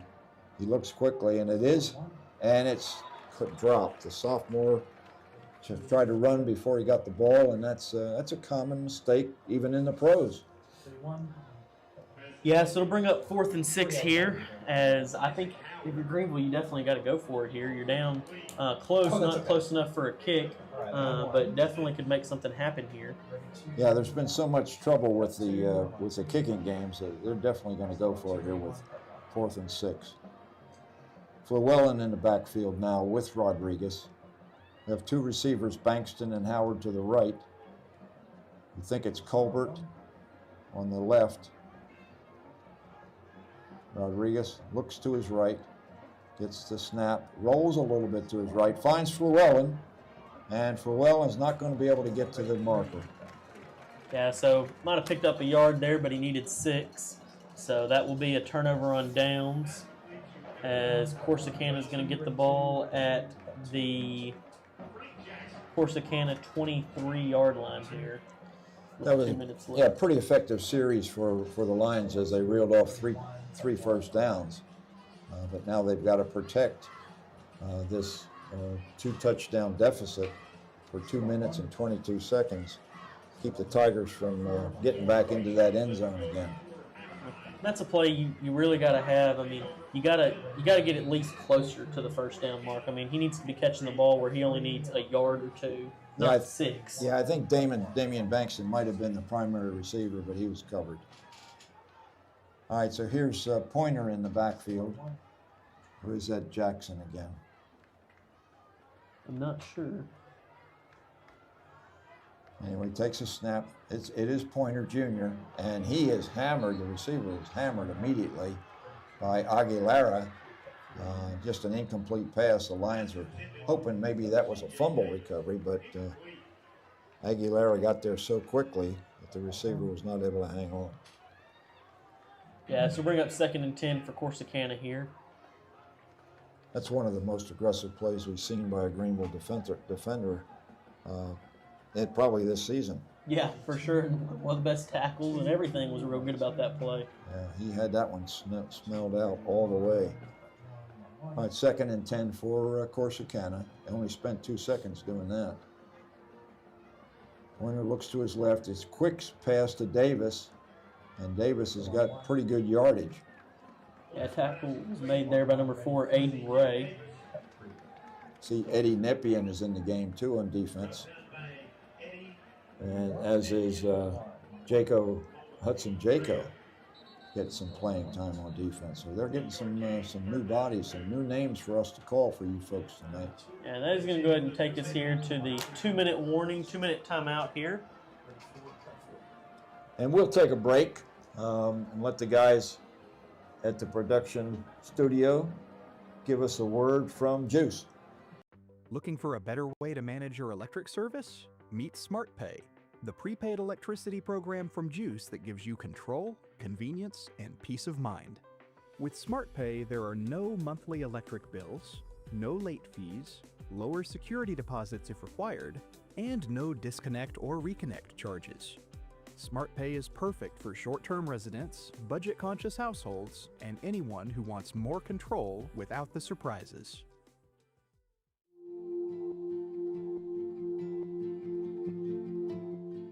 In Greenville, even the smallest act of kindness. 2-minute timeout is over. Bob Muty and Bentley Love back here with you at Tigers Field. Hand off to the running back. He's got some room. He's up close to midfield before he's brought down in the defensive secondary. That's Murphy on the carry. And that'll be a first down for Corsicana. Aguilera in on the tackle once again. Quickly to the line of scrimmage. The Tigers high snap, handled by Pointer. He's looking to go way deep and covered and caught. My goodness, what a catch that was by Mark Brown under real close coverage from Aiden Ray. Yeah, great coverage there by Ray, and sometimes I guess there's a play where you just can't do anything about it. It might have been a one-handed catch. Yeah, it looks like it was. Watching the replay on their big video board, it's kind of hard to see from this far away, but it looked like he did snag that with one hand. That's just, you talk about being a dynamic player, you can make one-handed catches on a downfield pass under, really good coverage. Yeah, the coverage doesn't get much tighter than that. No. Credit to Aiden Ray to be with Brown, but just a superior play by the senior defensive back and wide receiver. So here's Zuniga on the extra point. It's almost blocked, but it's up and good. It brings the score to 29-7 in favor of Corsicana after that bomb from Pointer to Brown. Yeah, and so Greenville is going to get the ball back here. We were talking a little bit during the break. Obviously, would have been better without the touchdown, but about Greenville having the opportunity to go back-to-back here because they're going to get the ball back with 1:42 left, and then they will get the ball to start the second half here as well. So, if they play their cards right, they're down by 22 points right now, but they could shrink that to an 8-point deficit with 2 drives if possible. And the passing game, that doesn't use up a whole lot of the clock typically, because on every incompletion, the clock stops. Plus, as I said earlier, they have all 3 of their timeouts. So they're in a position, if they can get decent starting field position, to possibly get it down the field and put some points on the board before the end of the half. Yeah, for sure. That's weird. Is that new? It wouldn't be in that before. Lions will be moving from our left to our right. It is a crosswind, so Rodriguez is not going to get any help. Actually, he might have a quartering headwind for the sophomore quarterback to deal with. Yeah, it looks like Fluellen and DeKebrian Williams back deep for the Lions, while Ray is standing at the 30 as well as Bankston and Montana McEwen. One of the few times that we've seen the opposition kick the ball deep, but Zuniga clearly likes to put the foot to it. This is a high, deep kick. It's going to be taken at the 5-yard line. No fair catch that time by Williams, and he is brought down just outside the 20-yard line. Good defensive play that time. Is that Brown again? I believe so. Looks like they're going to give it to him at about the 23-yard line. Actually, that was number 3 on the tackle, Alan Walker. I would hope that Brown would have been on the coverage team. Yeah. He's too valuable as a running back and wide receiver. Okay, so 23-yard line, not too bad as a starting position. Yeah, so Greenville has 1:35 here, and they need to go 77 yards to make something happen. Bankston in the slot to the right, and sophomore Isaac Howard split wide. Colbert split wide left. Rodriguez and McEwen in the backfield. There's a pass off the hands of Bankston, falls harmlessly to the turf. Bankston helps the defender up. The Lions got a little lucky with that one as that bounced around. There were several Tigers in the area, but thankfully it did fall incomplete there, so it'll bring up 2nd and 10. Yeah, Bankston would probably tell you that he should have had that one. Got both mitts on it, couldn't bring it in. 2nd and 10. Rodriguez looks right under pressure. It's a quick screen to Montana McEwen. McEwen up very close to first down yardage. he might have it depending upon how close he got to the chain over there on the far side. Yeah, it looks like they are going to spot him a couple yards short. They're going to say he stepped out at the 31, so be 2 yards short of the first there. Bring up 3rd and 2. Okay, big play for the Lion offense. They need 2 yards. Not sure whether this would be 4-down territory since they're so deep in their own territory, but Coach Collins is going to go ahead and take a timeout. Stop this clock from moving.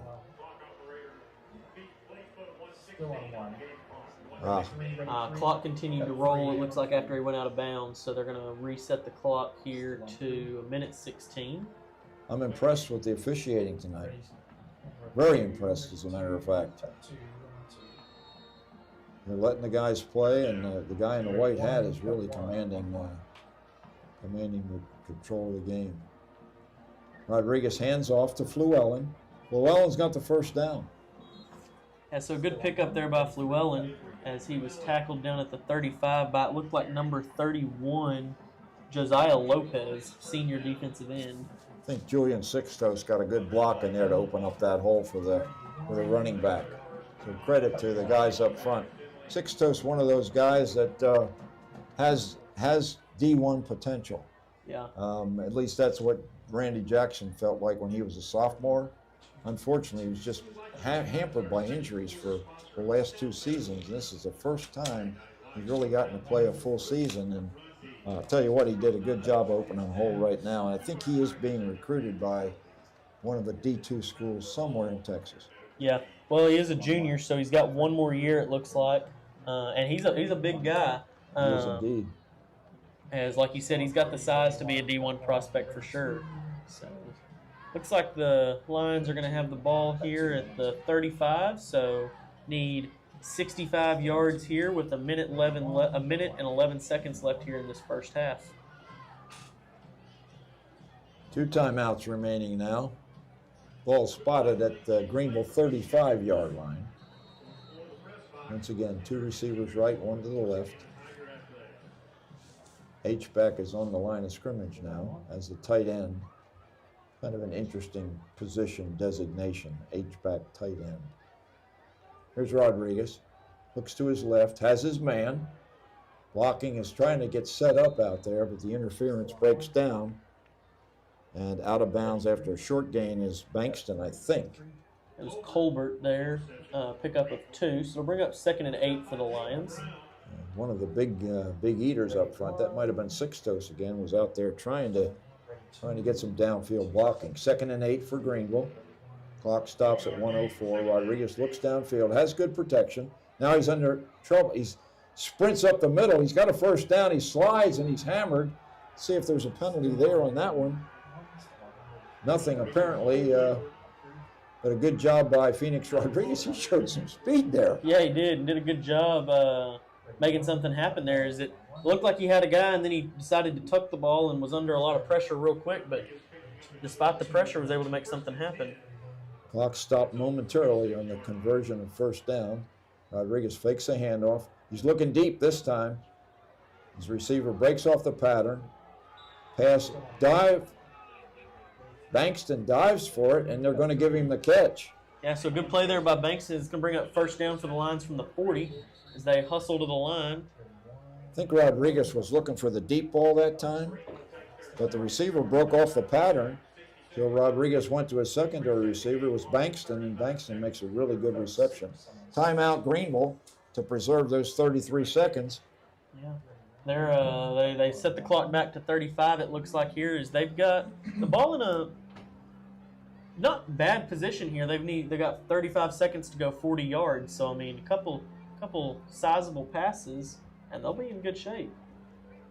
Yeah, and we really don't look for Greenville to try a field goal. Field goals don't do very much good, and they've had so much trouble with the special teams on the deep snaps. We saw one tonight that resulted in a turnover. But we did have a successful extra point, so maybe I'm just maybe I'm wrong. If we get in position, maybe we'll go for 3. But let's Let's see if the Lions can punch it into the end zone here. 35 seconds remaining. I think it'd have to be a really close field goal, but for some reason, don't believe they could get it into the end zone. Yeah. All right, 1st and 10. Rodriguez takes a snap. Has pretty good protection. Over the head of Bankston. Just too tall for number 9. Yeah, and it bounced. It looked to be at the feet of number 10, Marquise Cooks, a senior defensive back for the Corsicana Tigers. Yeah, you really got to take care of the ball here in this situation. You don't want to turn it over and give it right back to Corsicana when you've got an opportunity to put points on the board. 2nd and 10, Greenville. 31 remaining. Sophomore quarterback takes it, looks left, under some pressure. Once again, he is stripped and sacked at the 50-yard line. Probably going to necessitate that final timeout, maybe. That's a big loss. Loss of about 10. But Coach Collins does burn that final timeout with somewhere between 10 and 13 seconds, whatever the scoreboard operator decides to put up there. Yeah, it looked like it might have even 22 seconds, Archer's telling us. So Greenville will have the ball here at the Corsicana 49, as it will be 3rd and 19 with 22 seconds left on the clock. Kind of a big ask, but it's been done before. It has been. I mean, you know, you're right. It is a big ask, but we've seen Greenville make plays here on big asks before. So I think you're probably going to be looking in the direction of Damian Bankston and maybe Colbert. Somebody else too that we have not seen. Now we didn't get an updated 2-deep chart, and I don't see him on the sideline, but we haven't seen Pierre Dunn either tonight, who's somebody you would see them look at in this situation. Yeah, he's usually involved in the kicking game as a deep receiver, so maybe something's going on with him. Archer, you might check and see if you see Dunn on the sidelines if you get a chance. So 3rd down and long, as Bentley said, right at almost midfield. Corsicana brings a blitz, and once again Rodriguez is scrambling around. He's got some room, but he can't get 19 yards. He's going to be brought down at about the Corsicana 45-yard line. Yeah, so a pickup of about 4 there. That's going to bring up 4th and 15 for Greenville, and it looks like they're just going to let the clock die out here as he wasn't able to get out of bounds there. Yep.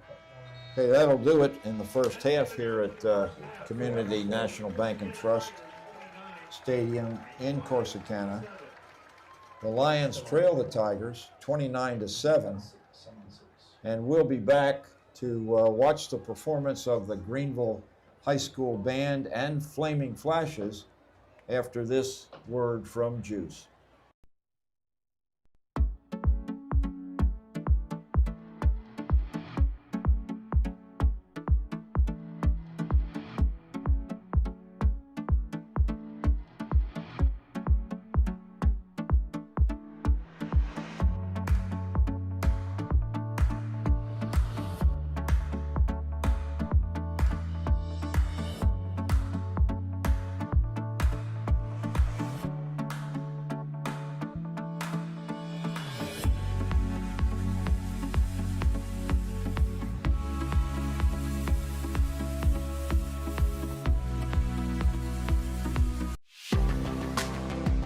At GEUS, we're proud of our competitive electric rates.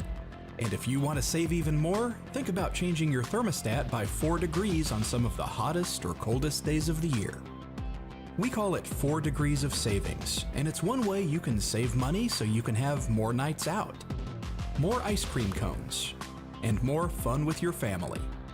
GEUS, hometown service, world-class reliability.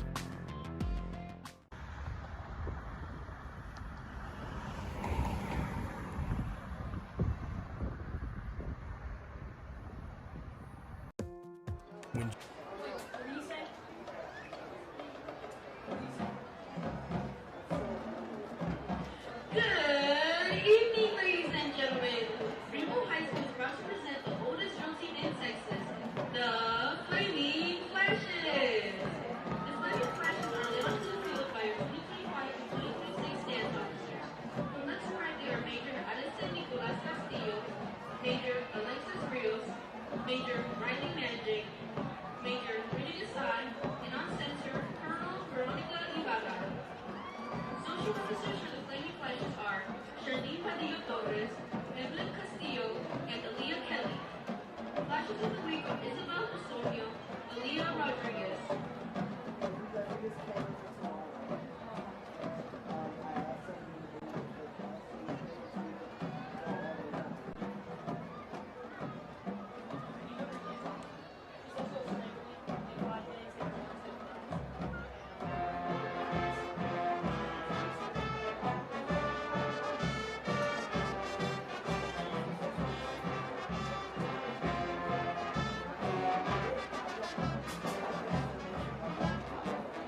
Now performing is Greenville High School's award-winning Line Pride Band.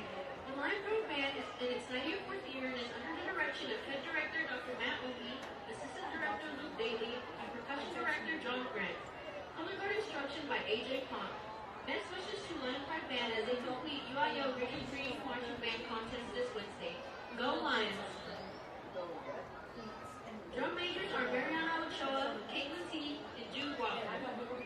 The Line Pride Band is proudly sponsored by Alliance Bank, the Greenville Municipal Auditorium, your loving member, the Carla Conover, the Raffle Clinic, UAW Local 967, Greenville, Texas, 380 Steel and Pipe and Lighting, Blackbird Car Audio, Corner Store Insurance, Farmers Electric Cooperative, Garcia Automotive, GEUS, Lone Star Credit Union, Mandy Stewart, All City Real Estate, The Medicine Shop, State Farm Insurance, Eddie Hogg, Chick-fil-A, Larry and Don James, CC Excavation.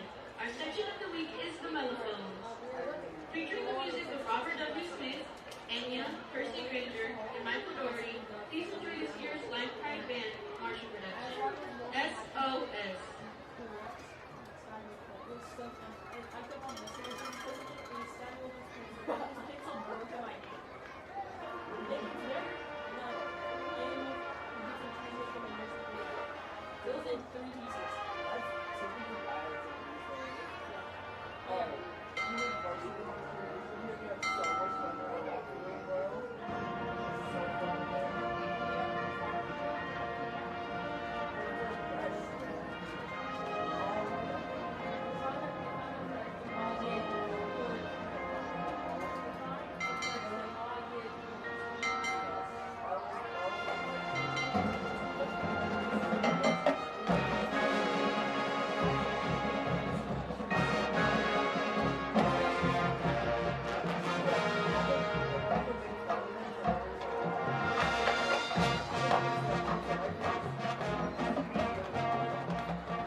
GEUS trims trees all year long because we want first-rate electric reliability. And you know what that makes? Mulch. Lots of mulch. Mountains of mulch.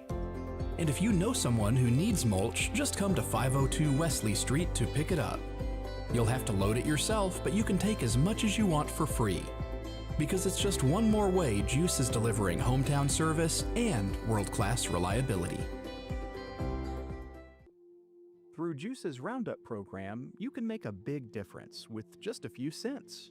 When you join Roundup, your GEUS bill is rounded up to the nearest dollar. That's anywhere from 1 to 99 cents a month. Just spare change for you, but real help for someone else. Your donation helps support neighbors in need right here in our own community. You can choose to round up your monthly bill, make a recurring donation, or give a one-time contribution. In Greenville, we do things a little differently and a little smarter when it comes to utility billing. If you've ever opened your monthly bill and been surprised, you're not alone. But here's something many people don't realize. GEUS provides electricity, streaming TV, and internet. But your monthly bill also includes charges for City of Greenville services, water, sewer, and trash. GEUS just sends the bill. Imagine getting 6 different bills with 6 different due dates and 6 different ways to pay. Sounds like a headache, right? In Greenville, you get just one bill, one envelope or one email, and one easy payment. That's real convenience. And it's a smart move for taxpayers. If the city mailed out its own bills, it would cost more in postage, printing, and payment processing.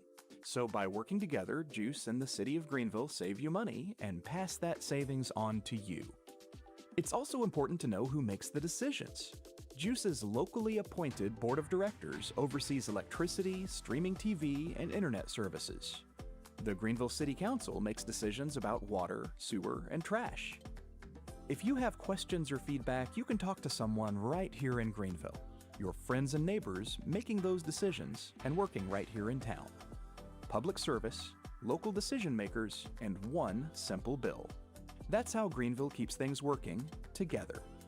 GEUS, energizing the community, connected to you. Hometown internet service and support that fits your budget. GEUS has you covered. Choose from 3 amazing packages. Need basic browsing? Try GEUS 50. Streaming and gaming more your style? GEUS 320 delivers. For the ultimate experience, try GEUS 500 and keep the whole family connected. Whether you're streaming your favorite shows or competing online, GEUS Internet keeps you connected. Visit GEUS.org or call 903-457-2800 to find the perfect plan for you today. When GEUS first brought high-speed internet to Greenville, the world looked like this. Today, more than 20 years later, the world looks like this. Some things change over time, and some things stay the same. Fast speed, reliability, and hometown customer service. GEUS, delivering high-speed internet to our hometown for more than 20 years. Serving the people of Greenville is what we do. At GEUS, community involvement, volunteering, giving back through sponsorships, and providing hometown service with world-class reliability are just a few of our priorities. Being a locally owned public power utility means we are your family, friends, and neighbors. Community involvement and giving is easy when you are serving your hometown. Nationally recognized reliability and service, owned by those we serve for over 130 years. Ever wondered why your GEUS bill seems to fluctuate unpredictably? Are you left scratching your head, pondering? Why are these bills so high? Are they really reading these meters, or are we just guessing? Why the highs and lows, especially when Texas weather goes from scorching to chilly? Well, here's the deal. Texas weather swings like a pendulum, impacting your energy costs. Picture this, your thermostat at 75 degrees in May, when it's hitting an average of 88 degrees. And in June, soaring to 93 degrees. That thermostat works overtime, gobbling up power. But tweaking it just 4 degrees can make a real dent in your bill. Winter months? Adjusting it down 4 degrees saves you a bundle. And going further by 4 degrees when you're out? Even more savings. In summer, employing strategies like running fans, shutting blinds, and sealing windows can offer extra help. Meanwhile, During winter, bundling up with an extra layer can boost your comfort without cranking up the heat. Tonight, as you root for your team, snuggle under a blanket, flick on a fan, or adjust the thermostat for savings. GEUS reads those meters every month. Using advanced tech for accurate billing, your trust matters. GEUS, your community-owned utility provider. Need details? Visit GEUS.org or call us at 903-457-2800.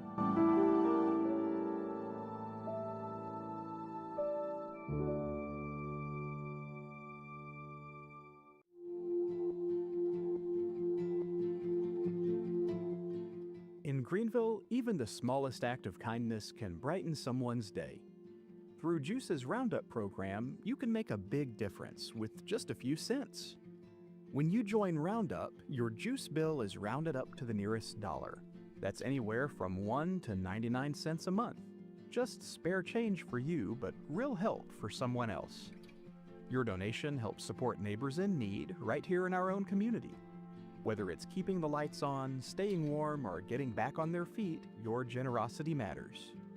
You can choose to round up your monthly bill, make a recurring donation, or give a one-time contribution, whatever works for you. Roundup is voluntary, easy to join, and a powerful way to give back. Because when a community comes together, a little extra can go a long way. GEUS Roundup. Your change can change a life. Looking for a better way to manage your electric service? Meet SmartPay, the prepaid electricity program from GEUS that gives you control, convenience, and peace of mind. With SmartPay, there are no monthly electric bills, no late fees, lower security deposits if required, and no disconnect or reconnect charges. SmartPay is perfect for short-term residents, budget-conscious households, and anyone who wants more control without the surprises. In Greenville, utility billing is simple, thanks to teamwork between GEUS and the City of Greenville. You just get one envelope or one email and make one easy payment, covering electricity, streaming TV, internet, water, sewer, and trash. Instead of 6 separate bills, you get one. It's more convenient, and it saves money for everyone. Local service, local decision makers, and one simple bill.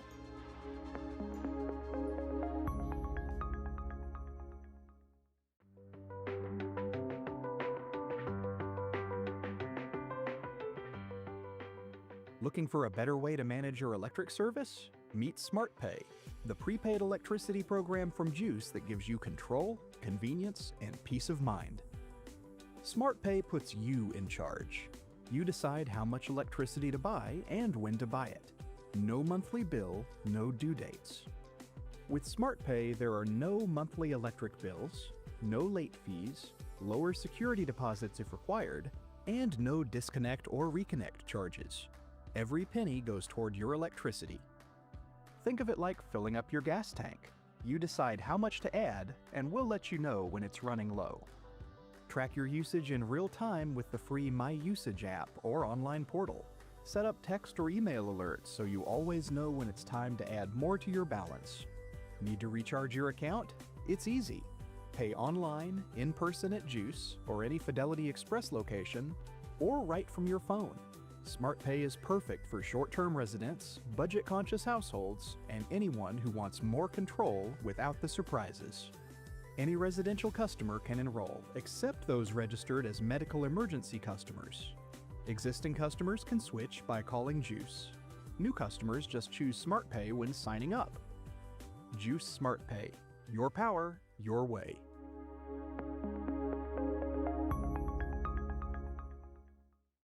I own an electric company. I own a power plant. I own an internet provider. Because I'm the owner, real people answer my calls. Since I'm the owner, I can walk right in and talk to people face to face. As an owner, a technician comes to my house to make sure my internet problem is fixed right.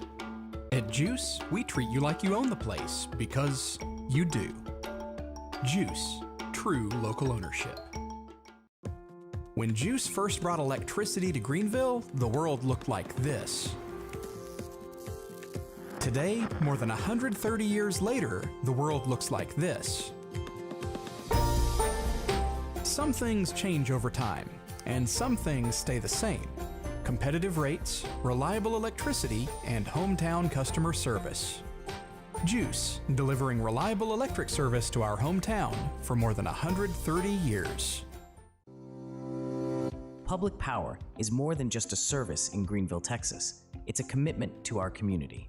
GEUS is the first municipally owned public power utility in Texas, serving Greenville for over 130 years and nationally recognized for providing reliable public power to the citizens of Greenville.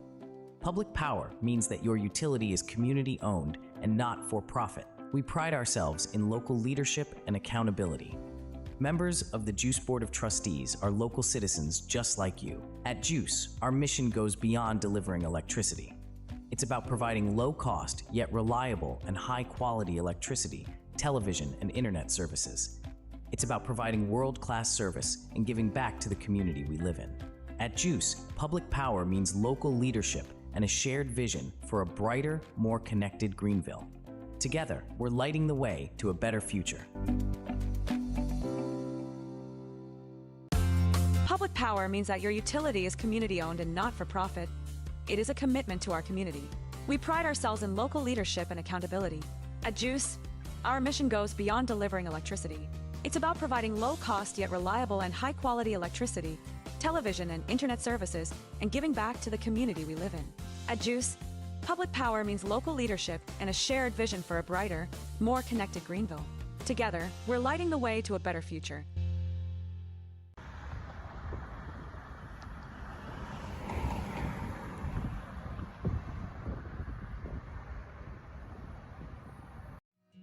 GEUS is proud to be the first municipally owned electric utility in Texas, dating all the way back to 1891.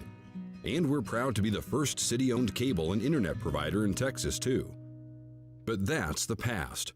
What matters today is where we're going. Today's GEUS is providing electricity and high-speed internet to a changing, growing, dynamic community.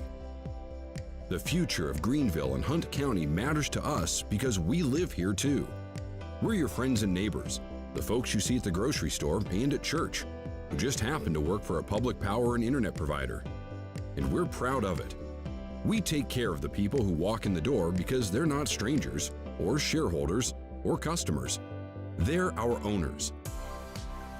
GEUS is owned and governed by the citizens we serve.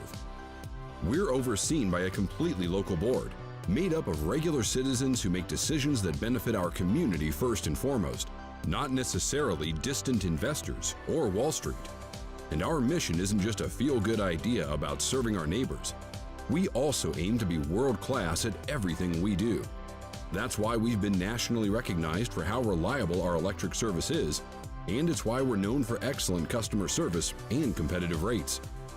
We believe in being locally run and in being the best. GEUS, hometown service, world-class reliability. At GEUS, we're proud of our competitive electric rates. And if you want to save even more, think about changing your thermostat by 4 degrees on some of the hottest or coldest days of the year. We call it 4 degrees of savings, and it's one way you can save money so you can have more nights out, more ice cream cones, and more fun with your family. GEUS, hometown service, world-class reliability. And welcome back to Tiger Stadium here in Corsicana. I'm Bob Muty. Alongside me is Bentley Love, and Derek Price is at the controls, and Archer O'Neill is keeping you up to date with the free score system. This is really a pretty nice facility, and where the bands did a really good job. We thought the band and the flashes for Greenville were excellent, and the little bit that I've been able to watch during our conversations of this performance by the Corsicana band, also kudos to the kids that are in band. They spend a lot of time preparing their programs. Yeah, they do, and they got several players doing double duty on Corsicana, as well as Greenville did too, or a few people. Counted, I think, 2, maybe 3 football players in the Corsicana band, and then several flashes in the Greenville band and color guard.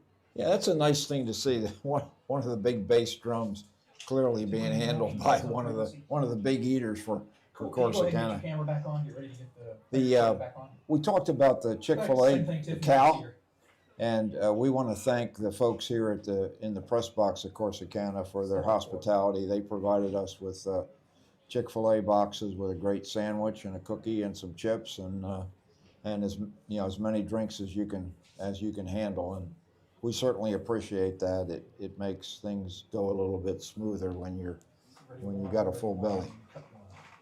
So I think Bentley's going to have some halftime scores from around the league. Go ahead, Bentley. Yeah, so before we get started here in the second half, got a few scores for us around the league. Currently, Midlothian Heritage is leading Crandall 42-7. So Crandall is 6-0 on the season, and Midlothian Heritage is 3-3. However, when we look at district records, Crandall's 3-0, and Midlothian Heritage is 2-1 with their loss to Terrell last week. So Ennis is currently playing Terrell in Terrell, and Terrell is leading 47-21. And then we've got Kaufman taking on Poteet in Poteet. However, do not have a score for that game. I was a little bit surprised that Terrell beat Midlothian Heritage. I was too, and it was a close game. I feel like, obviously, didn't watch the game or anything, but feel like it could have been a game that maybe could have gone either way. As I believe the final score on that game last week was, let's see. Like 21-14 or something, wasn't it? Yeah, Terrell 21, Midlothian Heritage 14. So definitely a close game, and one that probably could have gone either way. I bet it sounds like Heritage was kind of angry against Crandall. They're really putting it on Crandall. My goodness. Yeah, it is. Yeah, for sure. So got a couple scores too from some teams that aren't in our district because they're too small, but they're local to the Greenville area. Okay. So Lone Oak is taking on Quitman tonight at home and is currently leading 27-13. And then Caddo Mills is currently leading Farmersville 13-10. Caddo Mills is 4-3 on the year. Farmersville's 5-1. Yeah, that's a big game. Maybe a little bit of an upset if Caddo Mills holds on, but at the end of the day, they're both two really solid teams. Absolutely. Well, both teams are back on the field here at Community National Bank and Trust Stadium in Tiger Field. The halftime score is 29-7 in favor of Corsicana. So the Tigers have pretty much had their way with the Lions thus far. The Lions do receive the second half kickoff to begin play, and let's see if the offense can generate as much offense as they did in that last series before they kind of sputtered on fourth down, pretty close to the red zone. Yeah, so both teams will be looking at a second half kickoff temperature of 80 degrees, so it's dropped about 6 degrees since the beginning of the game. It feels like 82 out there, so it feels a little bit warmer. And then, of course, feels a little bit even warmer than that, maybe 85, 86 down there on the turf for the players with all the pads on and everything like that. Nice, yeah. Pretty good conditions for playing a football game. The Lions came out initially and were at the our right half of the field and switched. I guess somebody said, hey, guys, we're receiving down this end. So they'll be moving from our left to our right. And the best we can figure, that's west to east, would you say? I believe so, yes. Okay, we'll go with that. Deep for the Lions to receive the kickoff typically is might be Llewellyn and Colbert, maybe the Keebrey and Williams. Yeah, I think you're probably right. Definitely DeKeebrey or Colbert. I think it's probably DeKeebrey and Williams, but not 100% sure. He's backing up almost to the end zone. Llewellyn standing at the 5. Here's the kick, and it is a deep one, and it goes into the end zone. So Williams just lets it go, so that'll come out, I think, to the 25, if I remember right. Yeah, I believe you're correct. It does look like they're spotting it there at the 25. So Greenville will have the ball here as they trail by 22 points and are looking to go 75 yards here and make something happen as we get started here in the second half. These new rules of in the NFL with the kickoffs are pretty interesting, but that has not filtered down to the high school level quite yet. Yeah, who knows? We may see it in a few years. I mean, after all, they did change the fair catch rule now for high school. Right. Well, here's Rodriguez. He's got two guys right, one to the left. Hand off to Fluellen. And Fluellen is up for about a 4-yard gain. And that is not Rodriguez in the backfield after all. Actually, it's number 19, Jeremiah Freeman, a sophomore quarterback and cornerback. So, don't know if there's anything going on in Phoenix. I may see him without a jersey on at the 23-yard line. Well, that's a little concerning. Although I was impressed with Freeman in the spring game. He's got ZAT in the backfield with him. Freeman takes a snap, looks quickly to his right for Aiden Ray, and it's incomplete. Yeah, so bring up third and 7 here for Greenville. You say you saw Rodriguez without his helmet on? I think I seen him without his helmet or his jersey on the 23, and Archer says it looks like he's got an ice pack on his right shoulder, so that's not a good sign. No. Okay, 3rd and 7 for the Lions.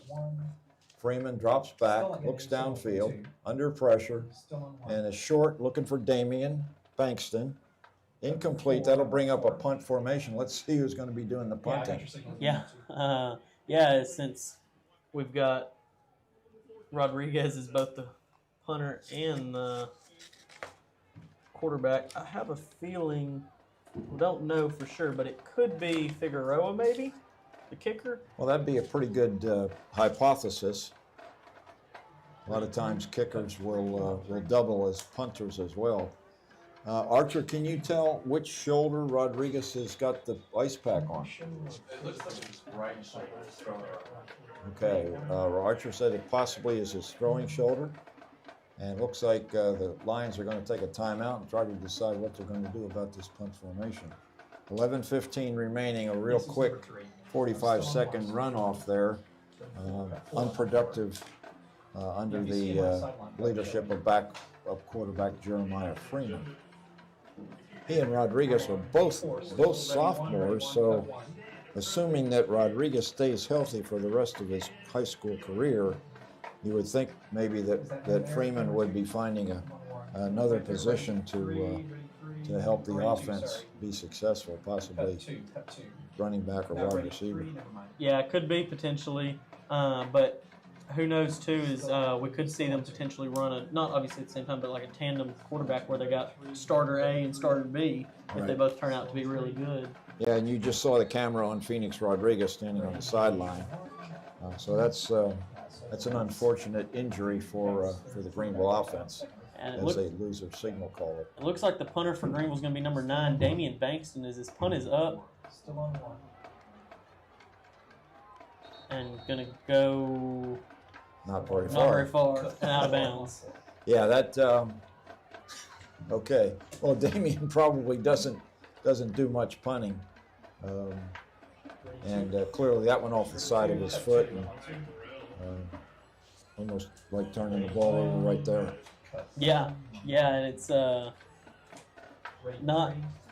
I don't know. I feel like with a guy like Bankston, I mean, if he's the emergency punter, maybe he takes a few... kicks a couple times in practice maybe, but seeing that he's such a big part of the pass game, I think he probably spends 90% of his time, maybe 95% of his time catching passes. Yeah, that was a circumstance that clearly the Greenville offensive coaches hadn't thought about, but our thoughts and prayers with not only Isaac Valderas, who went up with an arm injury, but now Phoenix Rodriguez as well.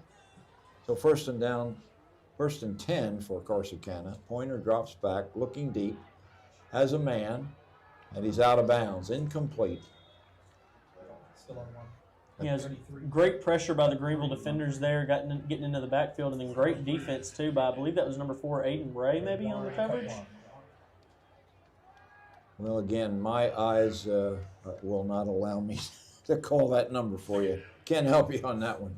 Maybe Archer's got that number. I thought maybe it was Stroud. They were both in the area, and I'm just not 100% sure which one was the closest one because I was trying to see who pressured the quarterback. Well, I can tell it's Llewellyn playing cornerback on the side closest to us. So second down, Corsicana. Kevin Pointer Jr. is the quarterback. He looks quickly to his right, decides that there's nothing going on, so he's rolling to his left. Little dump-off pass to Gray. Gray's down the sidelines, and he's going to score. There is a flag in the backfield back at the Corsicana 37. So came from the back judge here, so we'll see what that is. Yeah, it's not Gray, it's Mark Brown again, who already has a circus catch for a touchdown. And it looks like maybe the penalty might be going against the Lions, so let's see if that stands or not.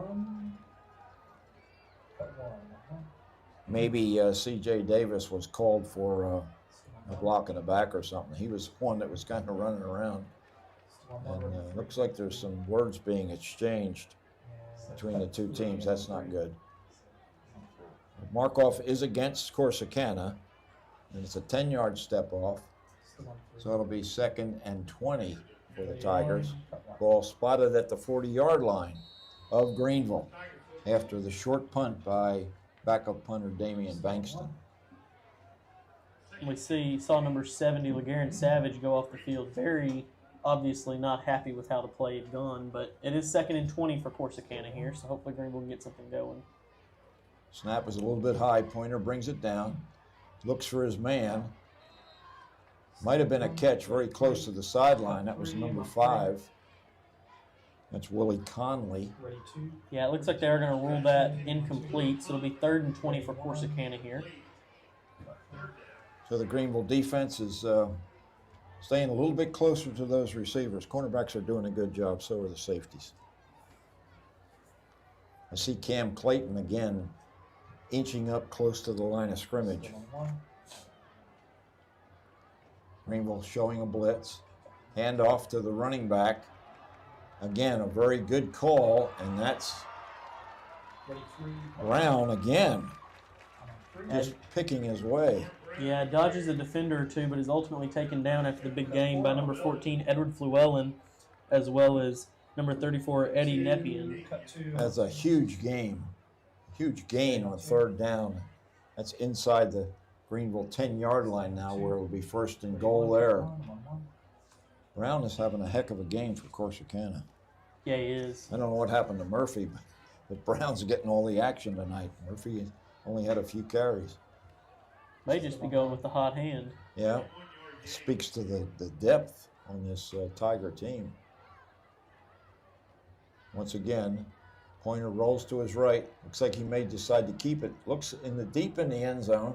Almost intercepted. There were 4 Greenville Lions back there and 2 Corsicana Tiger receivers, so they were all kind of bunched up and just trying to find an open spot for Pointer to drop a pass in there. So it'll be 2nd and goal from the 9. 9:56 remaining here as we've just started the second half. Bob Muty and Bentley Love on the call. We got Archer O'Neill on the free score system and Derek Price at the controls.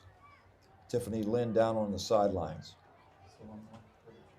Greenville showing a little bit of a blitz here as we see Junior take the snap. He fakes the handoff. He throws it to his receiver, and he's got him for the touchdown there, as that was a Pointer Jr. to Braxton Stoner connection there to give Corsicana a 35-7 lead as they bring on the field goal unit here. Yeah, there were 2 receivers very close to one another, and they were pretty much uncovered. So that was a little breakdown in the defensive secondary that allowed for that easy throw from Pointer to Braxton Stoner. Zuniga now lining up for the extra point. Good snap and hold. The kick was low, and it's no good. Yeah, so that'll keep us at the score of Corsicana 35, Greenville 7, after that decent drive by the Tigers. I mean, decently long considering they had the ball originally only 30 yards from their own end zone. Yeah, the Lion defense really put up a pretty good stand there. That run by Brown was a backbreaker when they had him at 3rd and long. But You know, I'll tell you what, the Greenville offense is now really behind the 8 ball without their starting quarterback. Yeah, well, like you said, missing their starting quarterback. Of course, they've been without him for the majority of the season, but missing Jamorian Hamilton as well. And we said Whitus was cleared to play. Saw him suited up, but we haven't seen him in the game yet. So, and then as well as too, they're missing. Not sure what the story is on this, but missing Pierre Dunn as well. So, definitely a shorthanded offense for the Lions. Well, you get a picture of the Lion sideline there, and briefly, we haven't seen number 5. But clearly he is missed. Although the passing game has been pretty good with Rodriguez in there, Freeman now is going to be tested. Like I said, he really showed out well in the spring game, but this is a different situation when you're going in live action in a district game. 9:52 as the kickoff comes from Zuniga.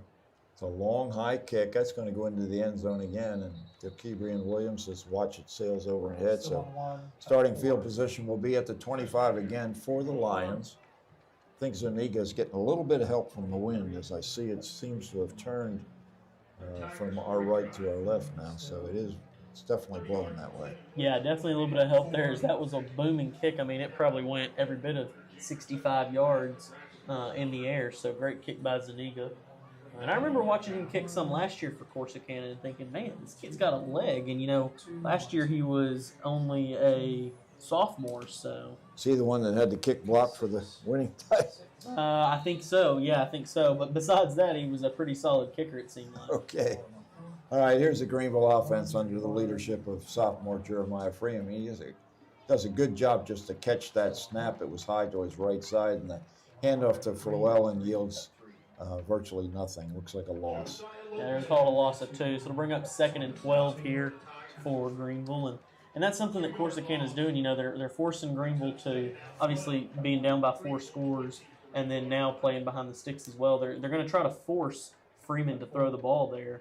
And so far, I mean, hopefully we see a little bit of improvement. So far, we hadn't seen a lot of accuracy.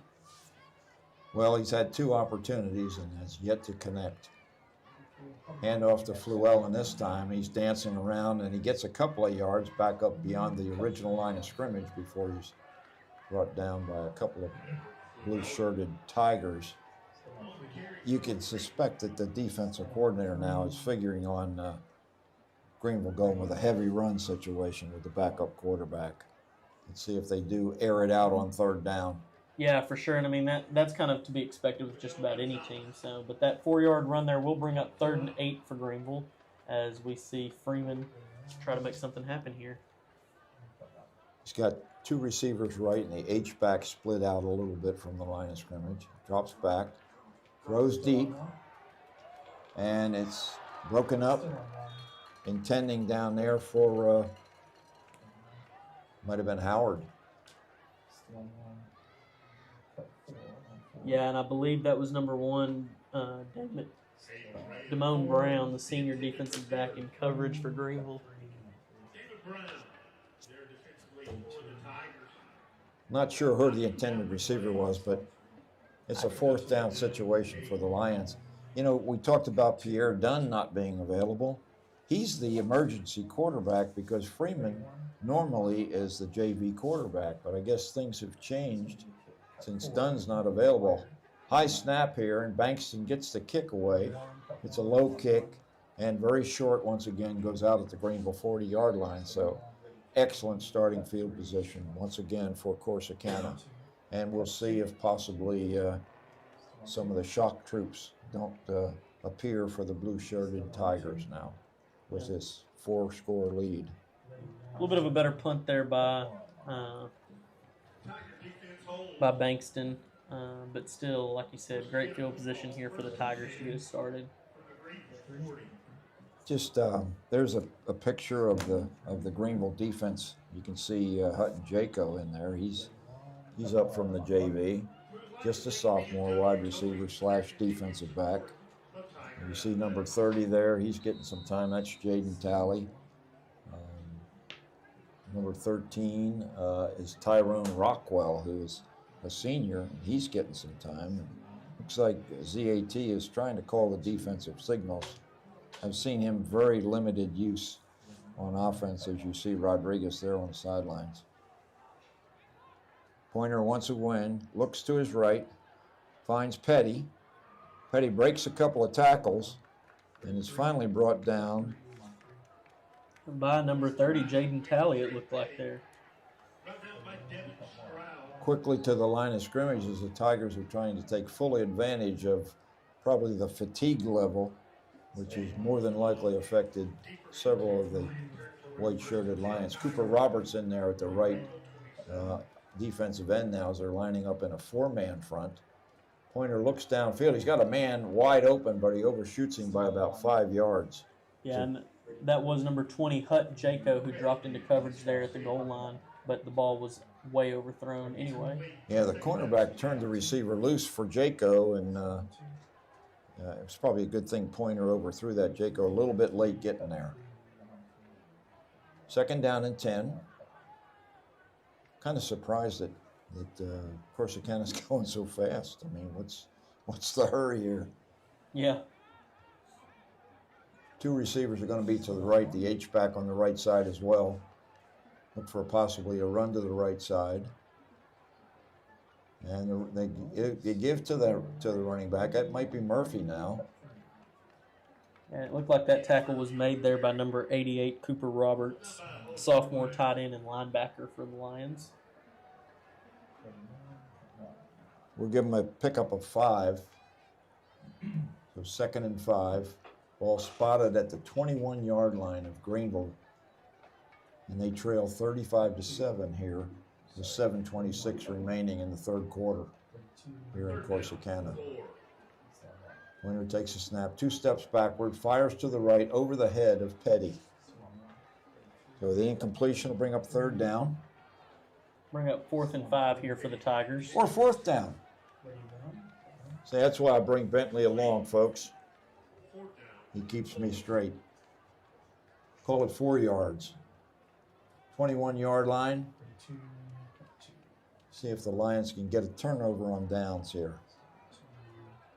You looking for a run or a pass, Bentley? I think the way they've been going, I'm looking for a pass. Okay, let's see if Brown gets it. That's a false start against the Tigers, so that'll cost them 5. That'll bring up 4th and 10 here. So still, if they go for it, definitely thinking pass here, and I think they're definitely going to go for it. Substitution up front for the Tigers. We're beginning to get some shock troops in there. The guy who just came off might have been the guy that was handling the bass drum. Yeah, maybe. It's number 77, Joshua Mathis. He's built like him anyway. That's great to see a football player playing in the band. I mean, you can't beat that. I mean, no, and when you're in high school, you should try to be involved in as many different things as you can because you only get 4 years of high school. Absolutely. Here comes Pointer rolling to his left. Under pressure. He throws it off his back foot, and it's picked off. And number running, 6, Devin Stroud. Still going up close to the 40-yard line. Pointer just kind of let that one go, kind of desperation. And there were a bunch of white shirts down there, and Stroud came out of it with an interception. Yeah, he took out a referee and a coach in the process of going out of bounds there, but hopefully everybody's all right. It looks like they are, as that was, probably a 38-yard return on the pick? Good job by Stroud. He had a lot of room to run once he made that pick. Yeah, he did. And he took advantage of every single yard he had. And he's getting a lot of props from his buddies. He is the leader of the defensive secondary. And, good for him. Nice try there. Yeah, for sure. Kai McEwen giving him the high five, along with Rockwell and Javian Talley. Jaden Talley, I'm sorry. Okay, Lions will set up with good field position this time at their own 45-yard line. Jeremiah Freeman, the sophomore quarterback, being forced into action here. I think that's him. He's rolling to his right. Got Montana McEwen. And there's a completion. That's to Howard. And that's about a 7-8 yard pickup. Yeah, and several flags on the play as some stuff going on at the Corsicana sideline. And Howard's gotten up a little bit gimpy. See, Ethan Brand is kind of ushering him back to the huddle. Howard wants to stay in the game, clearly.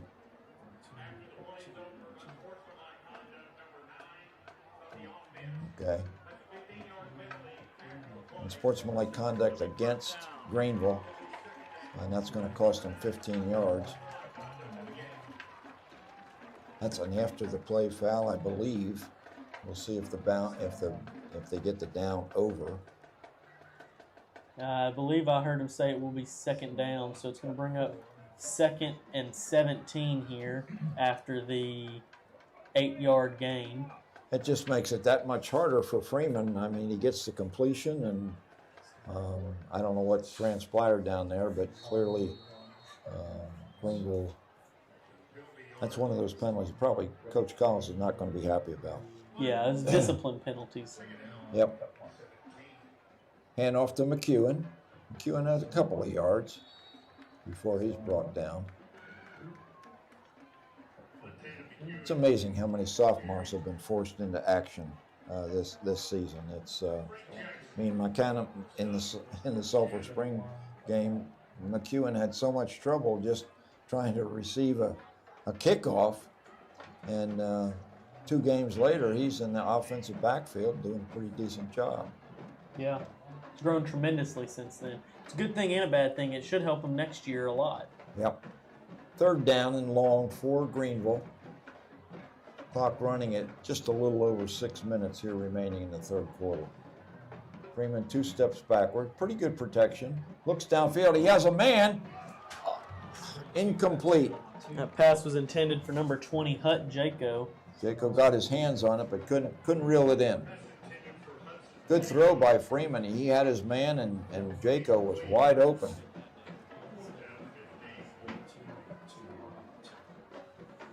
And so looks like we're going to see a different punter here as we don't see Damian Bankston come on. Well, Bankston was he was the guilty party on that penalty, and apparently he's been on the sidelines ever since. So now we've got our 3rd punter. Looks like it might be Freeman. Figueroa. It looks like. Okay. Oh, nope. I think you're right. I think it is Freeman. Oh, pretty decent kick for a guy that doesn't get a chance to kick at all. Gets a couple of yard roll toward the Corsicana goal line. And just another day in the ball yard. Yeah. Looks like they're going to spot that at about the Corsicana 39. So Corsicana will be looking at 61 yards here with 5 minutes and 46 seconds left in this 3rd quarter. Well, when you're trying to get a little bit of offense generated and you get a good pickup and then you make a mistake and you get a personal foul penalty that just totally destroys the drive. Again, we said that Coach Collins would not be happy about that, and I think possibly he's already exercised the discipline.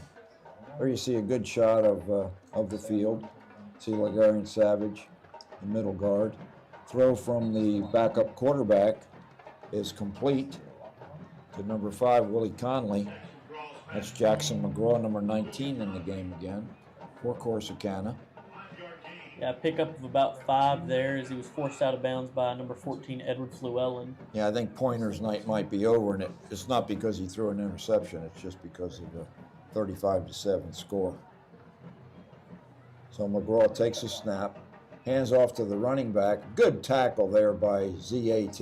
Nice job defensively by the middle linebacker. Yeah, great play by the junior there. And see lots of great plays from him as there's a Corsicana player face down on the field. They're going to signal a stoppage of play here. It looks like that might be number 57, Tristan Herod, senior defensive lineman for the Tigers. Well, we'll hope he's okay, but just watching ZAT walk, his toe is bothering him. He's clearly not at full strength. Why don't we take a short break while we have this injury timeout? We'll be back after this message from GEUS. GEUS is proud to be the first municipally owned electric utility in Texas, dating all the way back to 1891. And we're proud to be the first city-owned cable and internet provider in Texas, too. But that's the past.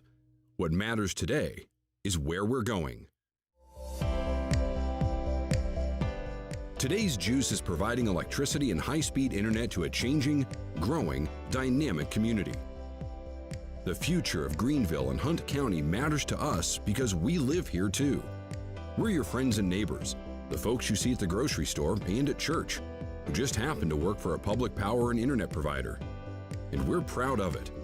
We take care of the people who walk in the door because they're not strangers, or shareholders, or customers. They're our owners. GEUS is owned. And we're back here at Tiger Stadium. Number 57, Tristan Herod, limped off the field, looked like a lower leg injury. And it'll be third down, and we'll call it 3 for the sophomore quarterback, Jackson McCraw, who's in relief of Kevin Pointer Jr. 2 receivers right, 1 to the left. Hand off to the running back. Lions have him stop pretty nearly the goal, the line to gain. Let's see if he made it. Yeah, it looks like they're going to go ahead and mark him, trying to decide, a yard short here. Bring up 4th and 1 as Greenville's defense stood strong there. And we told you before the game that Corsicana is a 4-down team. They'll probably go for it without question. Pretty effective running game tonight.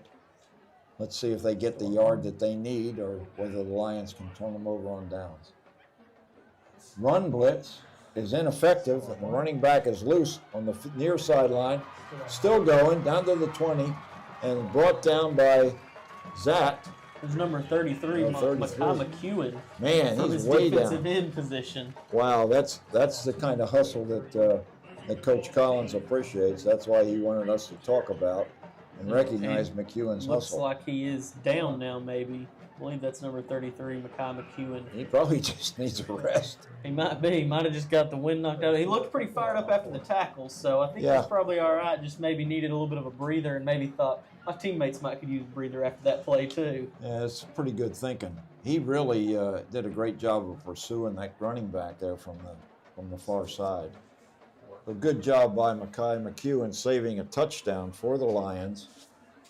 There are 4 minutes and 10 seconds remaining in the third quarter of a 35-7 game with Corsicana leading and driving again once again. Ball spotted at the Greenville 16-yard line. McEwen is up and walking off the field under his own power. He's a pretty big guy, big number 33. Yeah, 33 is a number that's been worn by lots of good Lions throughout the years. Yeah, it seemed like one of the Stiggers Yeah, wore number 33. Cody Waldrop last year, and the year before that it was worn by, I believe, Jonathan Sampson. So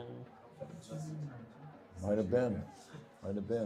And Archer's telling me Lester Turner maybe 6 years ago or so. Okay, 1st and 10 for the Tigers. Fakes a handoff. McGraw looks downfield. Now he's scrambling to his right, looking into the end zone. He just airs it out, almost intercepted by 3 linemen. 3 Lions back there with the receiver. Yeah, number 4, Aiden Ray, was the one playing the receiver the closest there. That'll be a 2nd and 10 for Corsicana. Jackson McGraw had some running room there, and he chose just to go ahead and try to force it into somebody down there in the end zone. 2nd and 10 from the 16-yard line. Hand off to the running back. That may be Murphy. Or number 6. Number 6, Christian Evans, and the tackle there was made by number 11, Zayden Armstrong Teeters. Looks like Evans gets about 4 or 5 yards. That'll bring up a 3rd and 3 inside the Greenville 10-yard line now. Evans stacked behind McGraw. Ball is fumbled on the handoff. I think the Lions thought the Lions had it, but I think McGraw might have got it back. Yeah, I think that was a situation where Evans thought it was a fake handoff, and McGraw thought it was actually a handoff. He wanted to give it to him. He didn't want it. I got it. You take it. I don't want it. You can keep it. I thought the Lions came up with that, but that thing bounced right back into McGraw's hands, I guess. Yeah, so they'll bring up 4th and 8 here as they're bringing on Zuniga for the field goal unit. Give the placement team a little bit extra work. Might be needed later on in the season. Corsicana, again, is 3-3 and hoping to get into the playoff hunt with a victory tonight. Snap is high. Holder did a good job, got it down. A kick looked like it's up, and it's good. That'll bring us to a score of Corsicana Tigers 38, Greenville Lions 7, with 2 minutes and 20 seconds left to go. And we're going to take a short break, and we'll be back after this word from GEUS. Hometown internet service and support that fits your budget. GEUS has you covered. Choose from 3 amazing packages. Need basic browsing? Try GEUS 50. Streaming and gaming more your style? GEUS 320 delivers. For the ultimate experience, try GEUS 500 and keep the whole family connected. Whether you're streaming your favorite shows or competing online, GEUS Internet keeps you connected. Visit GEUS.org or call 903-457-2800 to find the perfect plan for you today. Manny's job is making sure Greenville's power stays on. After hours, he is there to help our local team keep their 3-point lead. GEUS, powering the community for more than 130 years. In Greenville, we do things a little differently and a little smarter when it comes to utility billing.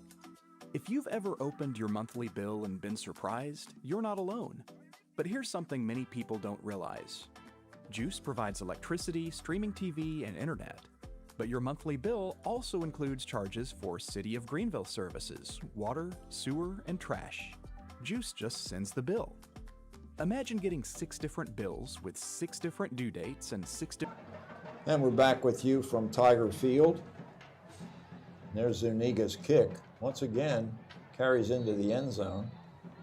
Llewellyn that time got to watch it go over his head. So the Lions will start once again at their 25-yard line. 2:23 remaining in the third quarter. Lions trail 38-7.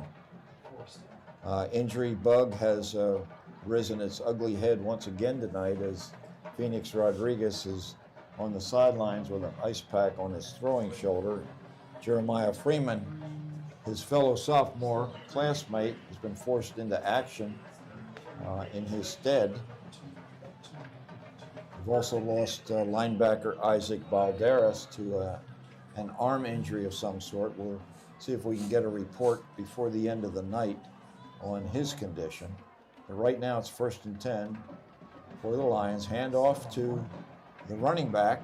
Lots of room around the left side for DeKebrian Williams. Yeah, DeKebrian Williams with a pickup of about 16 yards there. They're going to call it a pickup of 15, so it'll bring the ball out to the 40 for Greenville.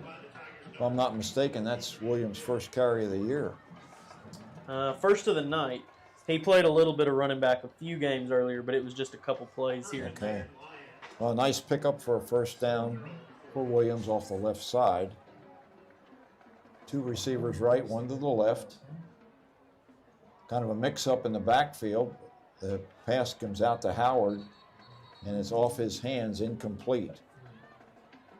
That'll bring up 2nd and 10 here for the Lions. Isaac Howard is a sophomore just up from the JV, listed as a safety, but as we know, most defensive backs also double as wide receivers on this team because of the shortage of players. Yeah, well, especially, too, when you've got as many injuries as there have been for this team. And I'm sure he's playing where Chris Whitus would typically be. Yeah. So Whitus is definitely missed. Rolling to his right is Freeman, under pressure, tries to get it to Howard. Howard makes the sliding catch at about the 42-yard line, a pickup of 2. Bring up 3rd and 8 here for the Lions. as That's okay. It's hard to call sometimes. we're looking. Jeremiah Freeman and his offense will be looking at a long third down as they need to get something here on this play. Obviously the offensive coaches are showing quite a bit of confidence in Howard as a receiver. And we haven't seen much from Colbert here in the second half. We wonder what his condition is. 3rd and 8. Quick throw out on the bubble screen, and it's juggled and is incomplete. That was Aiden Ray, the target, but he just couldn't hang on, so that'll bring up another 4th down. I think maybe the Lions might try to go for it with the difficulties in the punting game. Maybe. I don't know. I mean, it looks like they're going to bring the punt unit on out here. But I don't know. Well, they're definitely bringing the special teams unit. I just saw Dwayne Burry on the sidelines, number 57. We haven't seen him playing tonight, and he normally gets quite a bit of time in the defensive line. Didn't have his helmet on, so I wonder what's going on there. I don't know. And that pass was intended for Aiden Ray, like I said. I do think that, too, was maybe just another example of trying to run before you've completely caught the ball. Yep. Well, a little confusion with the setup in the blocking formation for the punt. It is Jeremiah Freeman. He gets a low snap. He feels like a shortstop, and under pressure gets a short kickoff that rolls out of bounds around the Corsicana 40-yard line. Yeah, so all right, punt there. It's going to give Corsicana the ball here at the Corsicana 40, so pretty solid field position.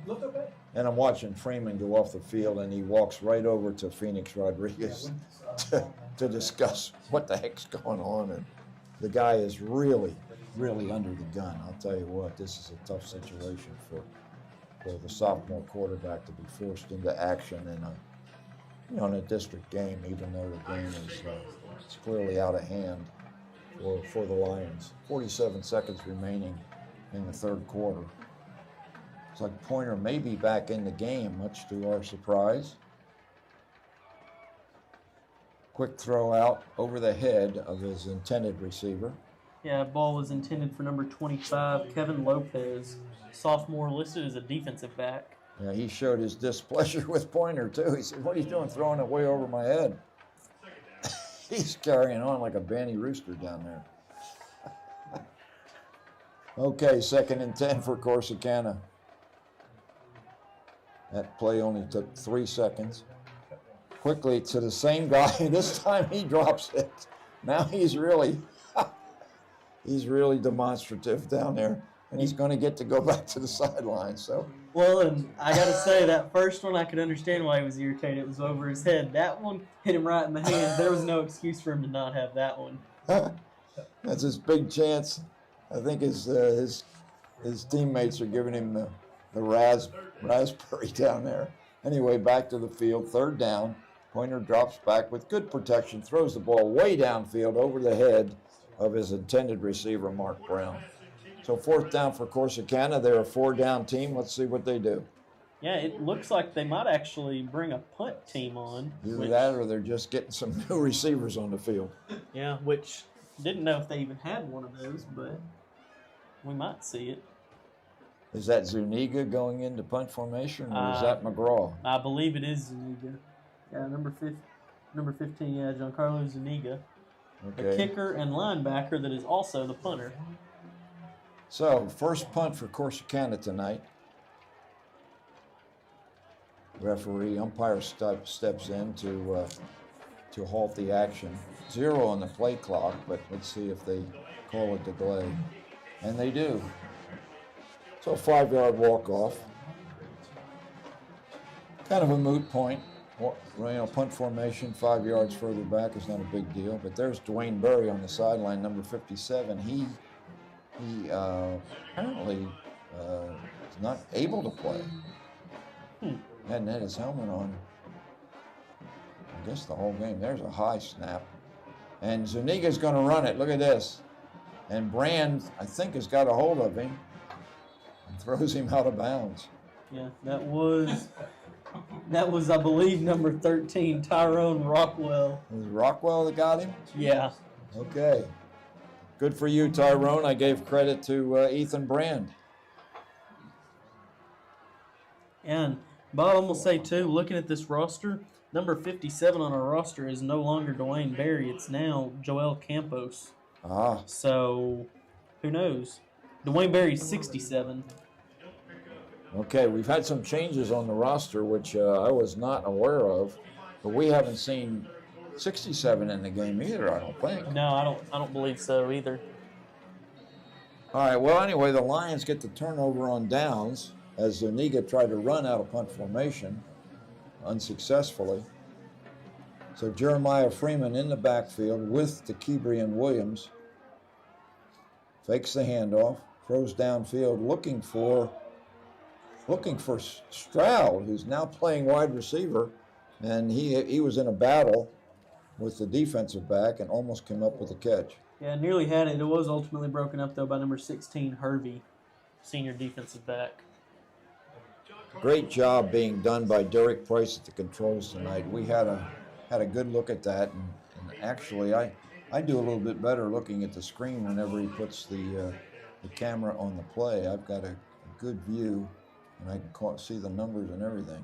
There's a handoff to DeKebrian Williams, and Williams has got good yardage again before he's drug out of bounds by number 16 for Corsicana.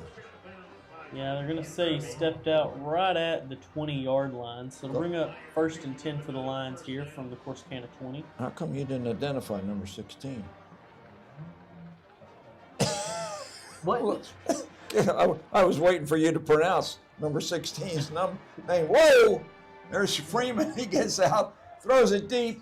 Oh, my goodness. It's intercepted at the 5-yard line. He had a man wide open in the end zone. Couldn't get it to him. Still going is the defensive back out to the 35-yard line.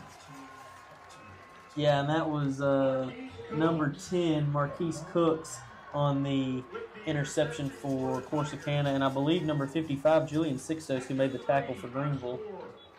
Yeah, Freeman did a good job of scrambling out of the tackles and then just tried to throw it on the run and just couldn't get enough power to get it into the end zone where he had a receiver standing uncovered, but the short pass was intercepted by probably by one of the safeties. Yeah, and there are a couple flags down there on the field, one at the 36 and another one it looked like at the 34, but they may have picked up the one at the 34. They may have been for the same penalty. You see a Greenville trainer out there with water bottles to try to bribe the referees. No, it's not what he's doing. It's just being hospitable. That's a good job. Penalty goes against Corsicana after the interception. I believe so. I believe I heard maybe unsportsmanlike conduct on number 10. Not 100% sure. And that's going to be the end of the third quarter. So it's 38-7 here as we'll take a break for this word from GEUS. Introducing GEUS Residential Internet, the gateway to your connected world. Experience lightning-fast speeds for seamless streaming, gaming, and video calls. Our expert technicians ensure a hassle-free setup so you can stay online without interruptions. Connect all your devices simultaneously, whether it's for work or play, thanks to our reliable service. Find us on the web at geus.org or call us today to get started at 903-457-2800. All right, we're back here at Tiger Stadium. Got Bob Muty and Bentley Love on the call. That time, I think number 25 actually made a catch. No, it's 23. Jermaine Garrett, senior wide receiver, and I believe Archer said that's number 5. Number 9, maybe. Jabraylon Jones, a junior quarterback, in for Corsicana. So it's great for Jones to get an opportunity to throw a pass, and he completes it to Jermaine Garrett. Kevin Lopez still looking for his first catch. We hope he gets it because he's a demonstrative kid.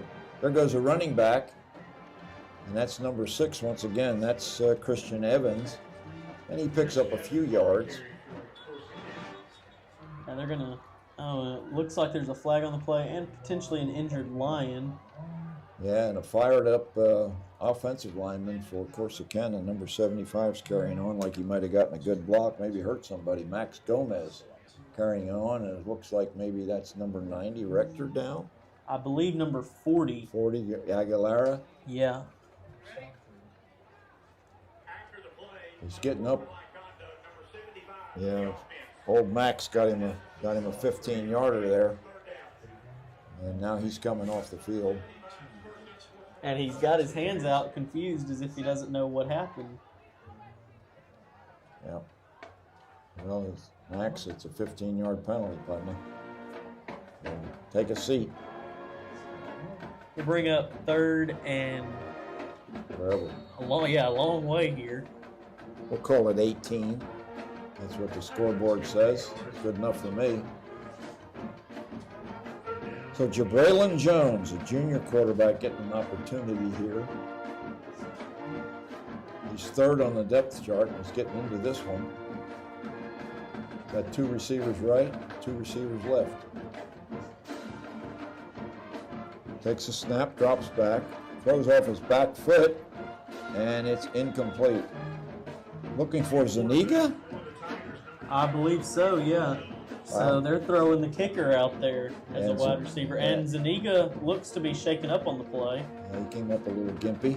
So 4th and 18 here. If your kicker / wide receiver / punter is hurt, who's going to do the punting for him?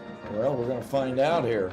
He's limping back there as if it's going to be him. Now he's coming off the field. It looks like Brown's going to take the kick. Brown's a pretty versatile kid. He's made some great catches, had some great runs. Let's see how he does with punting. You could tell he's not used to it. He gets one off. It's about a 20-yard punt. Yeah.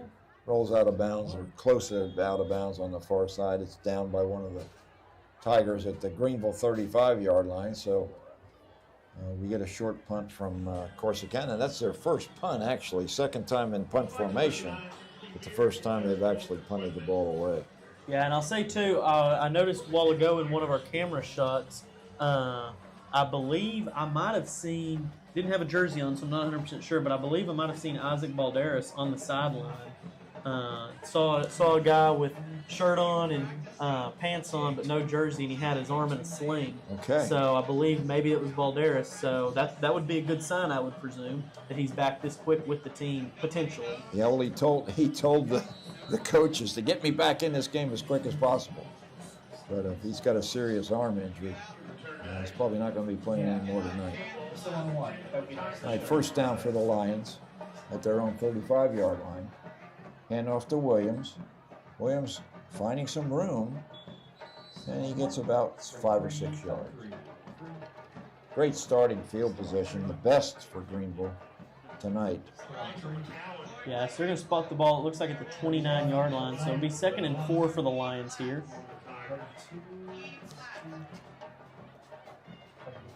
Hutton Jaco in the slot on the left side. There's a picture of the sideline. There's Balderas, indeed, with his arm in a sling. Hand off to Williams. And DeKebrian this time is stopped quickly.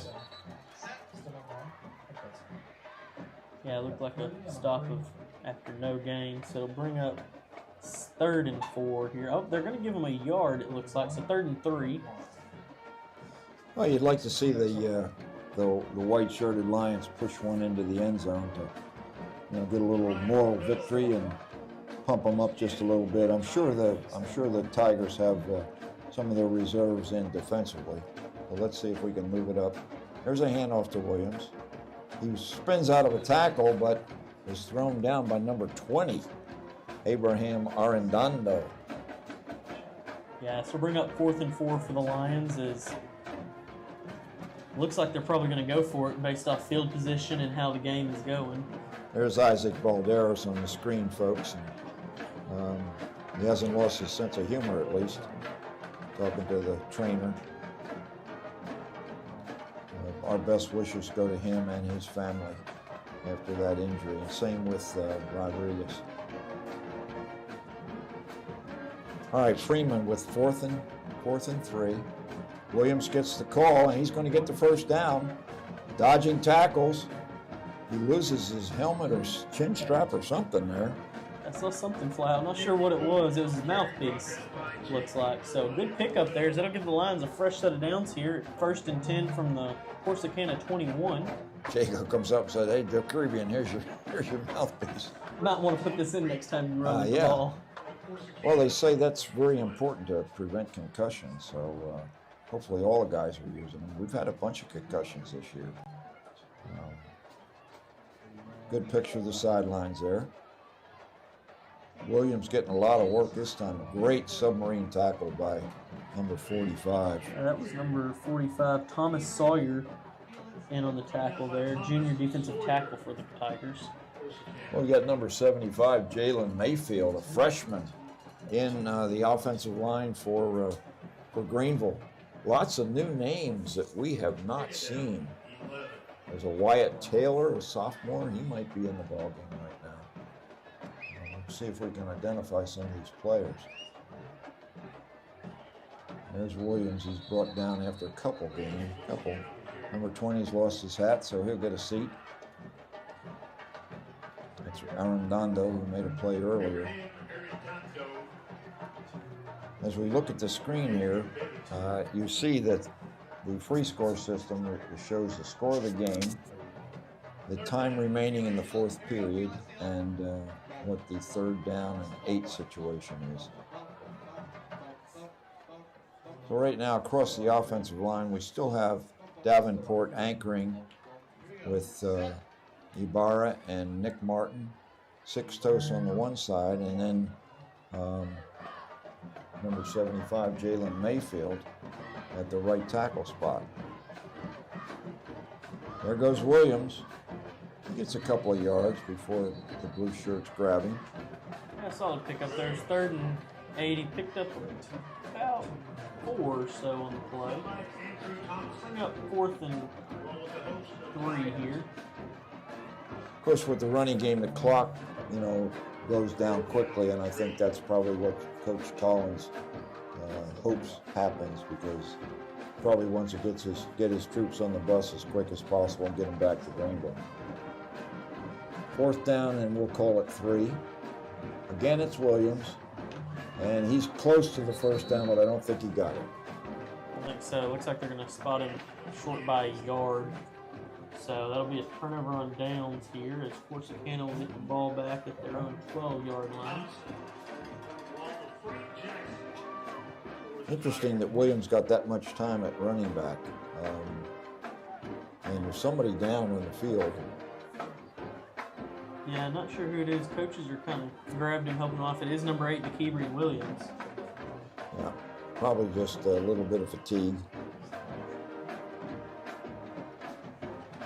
So bring up, like I said, 1st and 10 from the 12 for Corsicana. A couple ticks under 6 minutes left here, as the Tigers lead the Lions 38-7.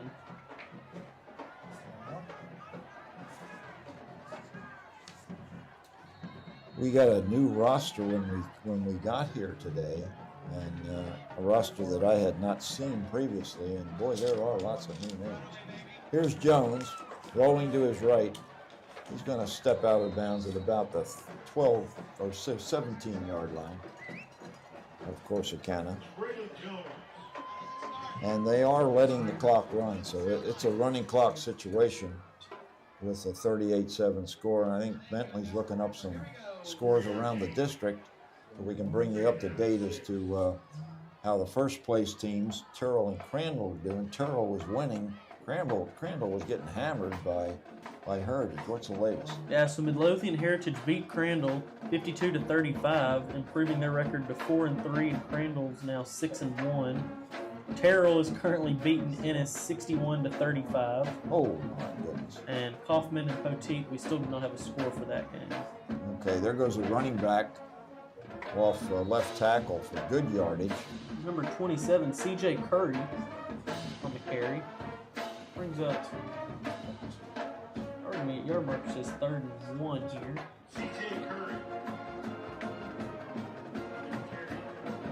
And addition to district games, Lonoke is currently leading Quitman 34-19. That's a big one for Lonoke. One of our players, you said, is just transferred to Lonoke. Yes. Is he able to play? Is he eligible? I don't know. I think they moved to Lonoke maybe, so I would think he might be, but I don't know for sure. Okay. But yeah, and Caddo Mills is leading Farmersville 40-10. Oh Caddo my Mills goodness! Is 4-3, and Farmersville is 5-1. So. What an upset that is, and that's in Farmersville. It is. Okay, Corsicana has just converted, so they've got a first down at their own 23-yard line. Jabraylon Jones, a junior quarterback, is at the helm. He throws out, he finds his man, who cannot break a tackle. Good job out there by the cornerback.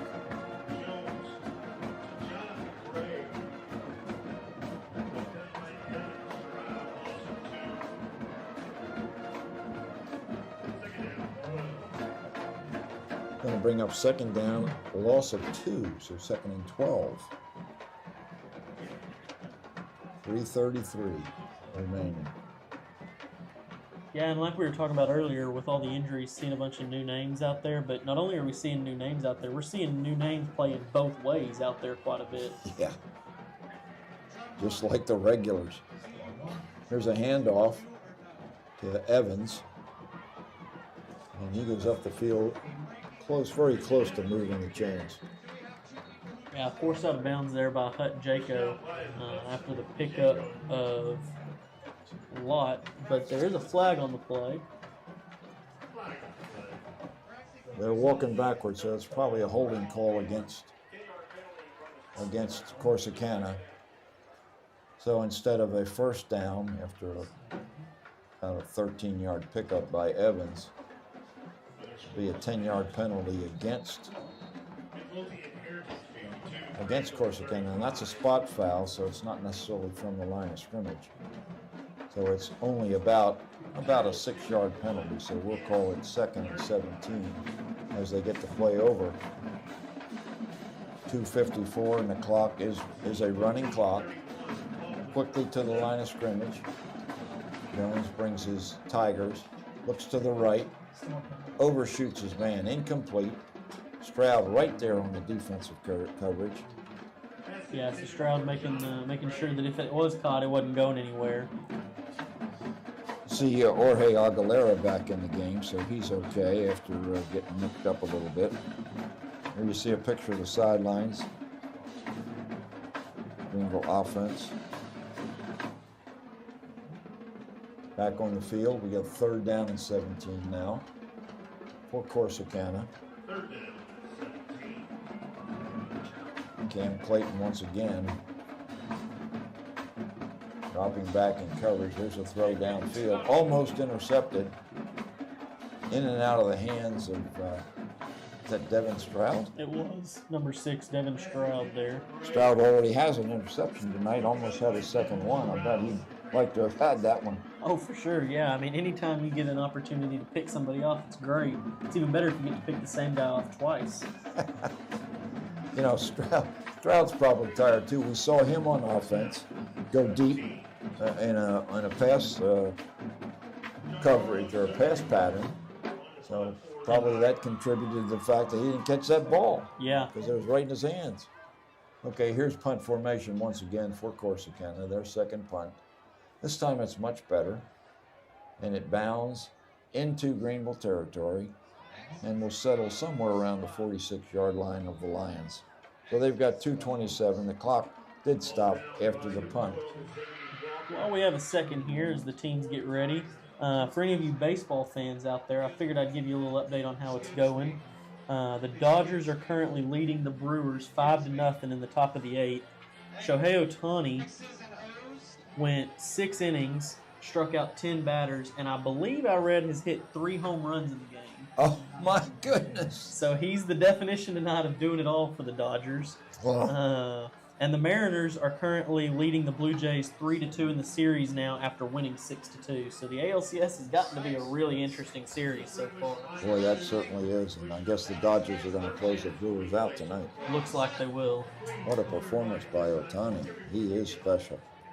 Okay, here's the Greenville Lions with first down.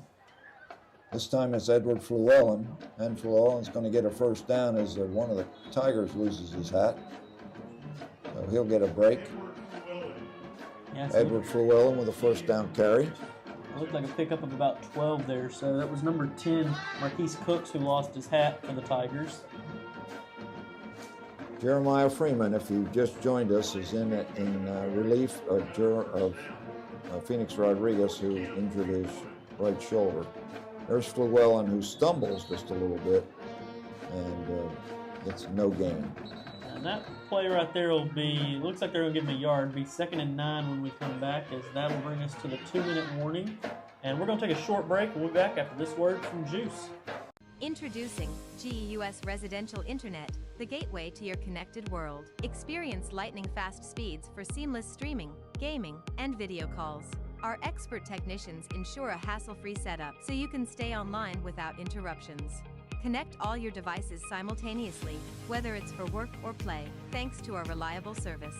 Find us on the web at geus.org or call us today to get started at 903-457-2800. Bob Muty and Bentley Love, along with Derek Price at the controls and Archer O'Neill at the free score system, here in the booth together. Beautiful facility here in Corsicana, and we're way high up in the sky on the 4th floor of the press box. Hospitality's been great. Food was wonderful. Football scored not quite so wonderful, but there's the Lions with a first down. Hand off to Edward Fluellen. He breaks a tackle. He's loose! He's down to the 20. Fluellen's going to score a touchdown for the Greenville Lions. That's a 40-yard touchdown run there by Fluellen, as that's got to feel good for him as you see him celebrating with his teammates in the end zone. I think somebody just did a backflip down there. Was that Hutton, Jaco? I'm not sure. Archer, did you see that? I missed it. I think somebody did a backflip. That's crazy. Oh, and Nehemiah Figueroa is going to get a chance to kick another extra point. Good for you, Nehemiah. All right, Ethan Brand is the holder. The deep snapper, I think, is Aguilera, if I'm not mistaken. Little confusion on the offensive line. Quickly off the field. Probably one of the rookies. I believe that's number 76, Nick Martin. Okay. Low snap. Brand gets it down. Figueroa gets it up. It's good. That brings us to a score of Corsicana 38, Greenville 14. After that field goal there, and like you said, a little bit of a low snap, but it was a great recovery there by Brandon, a great kick by Figueroa. Yeah. Well, they got a picture of our ugly mugs instead of maybe taking a look at the sideline down there where there might be a little excitement. And there we have the Greenville cheerleaders who have their pink pom-poms. This is pink night, pink out for breast cancer. And in fact, my niece was just diagnosed with stage 1 breast cancer. She's going to have surgery on Monday. So our prayers go out to the Labrizzi family. In fact, Jim Reynolds, who's with us tonight, is Amy's dad. So they're with us for a couple of days, and they'll be flying back to Knoxville to be with their daughter for the surgery. Definitely prayers out to them, and hopefully God will have his hand on that surgery and all will go well. Yeah, that's what we're praying for. Lots of breast cancer survivors out there, and to all of you, we wish you well. And if you're in Amy's situation, you're looking at either upcoming surgery or radiation or chemo, God bless you with your journey. Nehemiah Figueroa now lining up for the kickoff. We're winding down here in Corsicana at Tiger Field. Nobody deep as they're looking for the short kick. They didn't go with the onside, but they do go to a pop-over kick. It's taken at the 18. Coming across the field.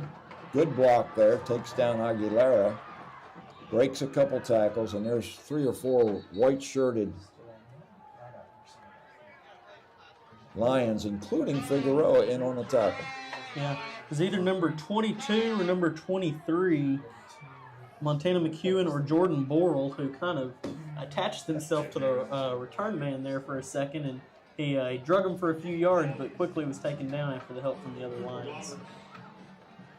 So Corsicana now, and you think probably they're getting some younger players into the game too. So there's probably a little confusion down there on the Corsicana sideline as they try to decide who they're going to put into the game here for the final minute and 41 seconds. We'll see if Braylon Jones comes back out. Yeah, it looks like he's going to. He's gesturing. So he is going to take the snap. The junior quarterback, who is third on the depth chart. Hands the ball off. And that may be Evans once again, who's getting a lot of carries here late in the game. And tackle was made there by number 22, Montana McEwen, who looks to be injured at the 35-yard line. And we don't need another one, that's for sure. Plus that stops the clock. Number 28, Ray Borrell, signals for the trainers to come out as they come out to take a look at him. McEwen is clearly in some discomfort, and now he's decided he's okay. He's up.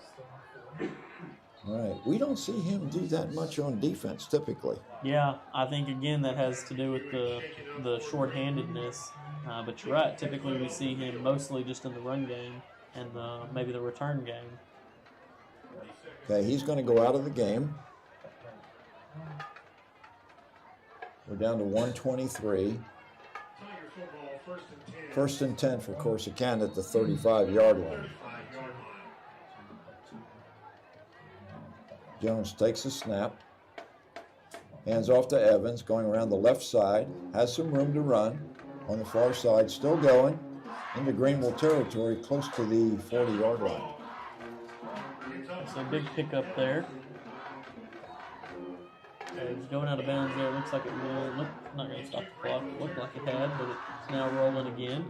Well, normally they stop the clock after a first down to allow the chain gang to move the chains and get into position. But with the running clock, I think everybody's anxious for this one to be over.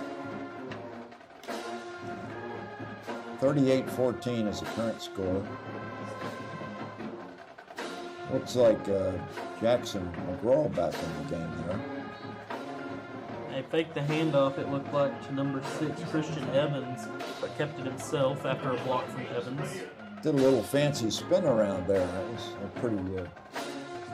And now he's looking over at the sidelines with 24 seconds left and 27 on the play clock. So there won't be another one on this game, folks. So it's going to end with Corsicana on the front end of a 38-14 score over the Greenville Lions. So the Lions fall to 0-7. Corsicana goes to 4-3. You have any other updates for us? Let's see. Like I said, Heritage beat Crandall 52-35. Don't have a score on the Ennis-Terrell game anymore, but I believe Terrell either won that game or was leading heavily. Yep. No score for Kaufman and Poteet. Lone Oak is up, like I said, 41-19 on Quitman, and then Caddo Mills beat Farmersville. So outside of that, no, that's about it on scores. Well, I would like to thank Bentley Love and Archer O'Neill for being at my side tonight, taking good care of me.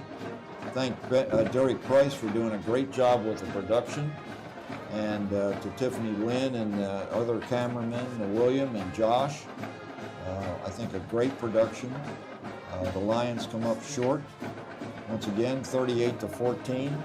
Bentley, have anything? Yeah, we'll just a little bit. We'll scuffle down there at the 50 between the two teams. That's not good. No. Yeah, I'm watching that. Stay out of the way, guys. I can't tell how close you are. Oh, wow. Ready, one, cut one. Fluellen for sure, as well as several other guys in the mix. Yeah, you hate to see that when they're just, just in the line. Stay away from it. Yeah, and that's not something you want to see at all. This is not what you want to see. I mean, typically, you got guys shaking hands and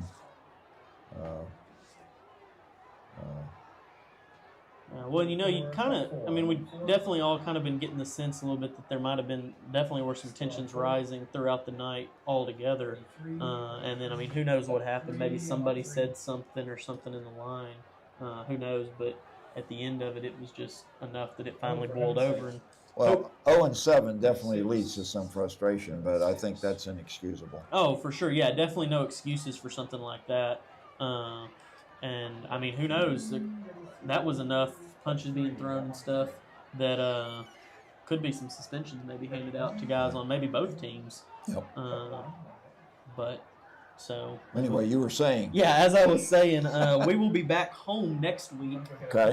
As Greenville will be taking on Terrell at home in another district matchup. It will be our second to last home game of the year. Still on one.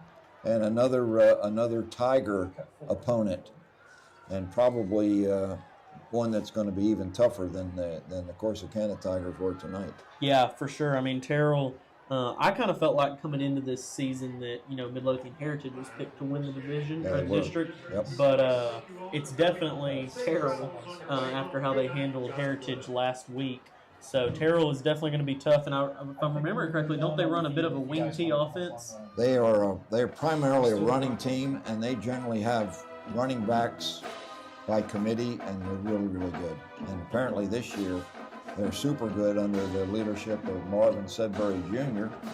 And of course, our former head coach and very successful head coach, Marvin Sedbury Sr., is on his son's staff. So I'm sure Terrell will be ready for us, and when they come to visit, we're probably not going to take any prisoners. No, probably not. So be a vicious battle of the cats next week as, well, like I said, we'll be hosting Terrell at home. Yeah, we see some opposing coaches down on the field trying to explain. In fact, that's one of the Greenville police right there.